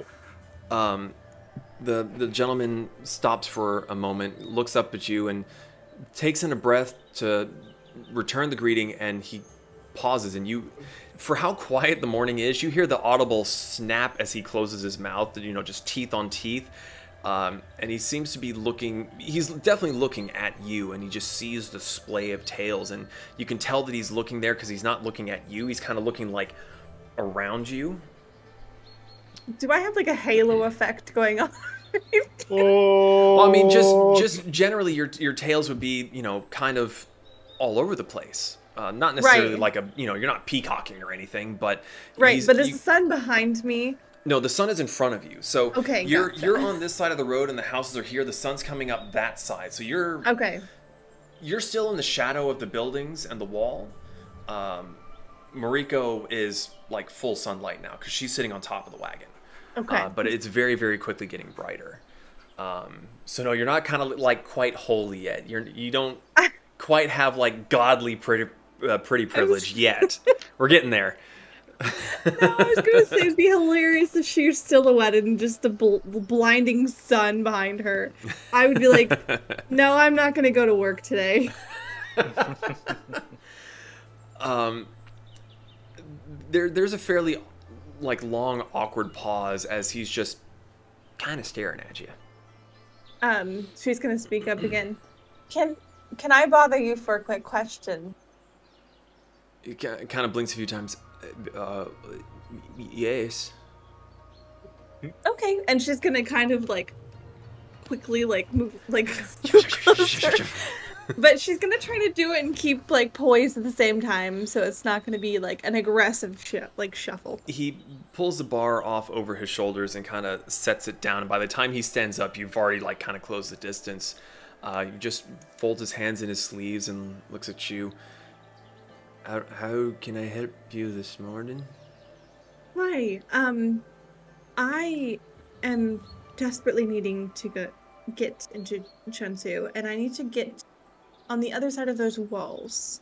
What is there a path that you would recommend would be the quickest way? There's, stalling for time. There's, two bridges to get in on this side, unless you're looking for the Boca Trade District, and you keep going that way. And he points the way that you were going before, or that you know Cassie's facing. There's two bridges there, but if you want to get into Chunsu, and he points down the road to the direction he was going. There's one around far side, or you can go through until you hit water, then left, then right at the bridge. Which is closest? He kind of turns to look at the buildings that he just came through, and he starts to kind of think, that one, and he points to the direction he had given you before to go back down the road that you would come. Okay. You go there. If you hit the water, you've gone too far. Okay. Make a left, and you can see the bridge. But that's to get into the... He pauses for a moment as he looks at you and realizes that he may have possibly said something he shouldn't have. That gets you into noble quarters, the Kurin district. But he kind of like looks down and like kind of taps his foot a bit. You're in Chunsu now. This is Doro district. Well, yeah, but the noble would actually be a perfect district for us to go to. Well, Kind you of need looked to the talk part. to. Oh, well, thank you. She just like grabs like her kimono and does like a little pretty privilege. But yes, I think we'll go that way, and that will get us to where we need to go. Because I appreciate it, and you've been very helpful today. Sure. She gives like a little like awkward bow and have fun with your duties and chores today. All right. He just picks up the bar, puts it back on his shoulder, and just kind of gives you like a really low bow, and then he just turns and begins to walk down the road, the direction that he'd been telling you to go beforehand. Okay. She is gonna turn around and scurry her way back up to the cart. Mariko is on top like a bright pink fucking beacon. She has the halo effect of the sun. Mariko, you're looking quite majestic this morning. And she's just squinty like, it's bright. Yes. We have our directions. So we need to go back that way. If we've gone to the water, that we've gone too far, and it'll lead us to a bridge that'll take us to the Noble District. Am I dressed properly for... Yes. Oh, okay. And if you ever feel like you would like to, we could buy you some kimonos here. I'm sure they Immediately, like her face just immediately lights up. Shopping. If she had Misty Step, she would be in your face. She does have Misty Step. Oh, she has okay, sorry, never mind. So, yeah, we can turn this cart around and head that way, and we should be inside in no time. Okay. Okay. Can I wake up now? Well, they haven't exactly been quiet with their conversation around you. So, do you think that their voices would have woken you up? Is it enough for a long rest? Yes, everyone has had a long rest at this point. I am awake. Okay. Okay. Kasumi, by the time you have flagged this person down, you get back to the cart. With the bay windows having been opened by Zahn, you are all beginning to smell his very delicious cooking that he's been well known for as of late. You hop back on board. Zahn is continuing to cook. All of you have basically woken up at this point, and as you direct Cassie to chuck a Yui and start heading back down the way that you had previously come with more instructions, that is where we're going to end for tonight. I'm sorry that this one is a little bit shorter. This is kind of a makeup stream from the time last week when we had lost power. I'm running off of 5 hours of sleep. I know Zeke is running off of almost as much, if not less. So we're pretty tired. unfortunately, the 2 weeks from now when we were supposed to be doing, or not 2 weeks, next weekend we were supposed to be doing Archeron. I won't be able to make it, so I had other plans arrive that I'm basically kind of being forced into, but I'm also kind of okay with it because I get to see my sister. And then I've got a football game to work Saturday, so unfortunately we wouldn't be able to make it up. That's why we're doing it now. So theoretically, Zeke, we will have our final Storm King's Chaos 2 weeks from now? The 20th. Okay. Yes. So, we got that to look forward to. Any other announcements, comments, concerns? You're still doing stuff tomorrow, so if anyone wants to go see that goober over there, where can they find you, Zeke?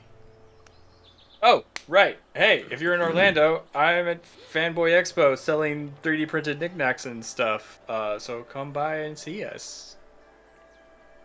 Yeah. Yeah. We're booth 3019 in Artist Alley. All right. Issa, do you want to give yourself a little shameless plug? Yeah, I'm gonna be streaming tomorrow, probably around 1 or 2. Okay. Where can people find you? On Twitch, the name is Starry Issa with no space or anything special. So S-T-R-Y or S-T-A-R-R-Y? Sorry, S-T-A-R-Y, or is 1 or 2 R's? Fuck! 2 R's. 2 Okay. R's. I'm so tired. Okay, so give our Goyle some support. She's very fun. She plays some really chill games, has some good music on it. So until the next time we go live here on Fools and Flagons, unfortunately that won't be until the 20th. May do some gaming streams throughout the week, we'll see. So join the Discord if you want to be part of the community. We do more than just D&D. Hang out, talk, whatever you want to do. But I'm going to quit babbling because I'm just going to keep going in circles. So have a good night. Thank you for joining. Thank you for listening, watching, and all that. And we'll see you the next time we go live. Good night, everybody. Bye, everyone. Thanks for listening to the Fools and Flagons podcast. If you enjoyed this past adventure of the Tales of Archeron, you can catch us live on Fridays at twitch.tv/Fools and Flagons.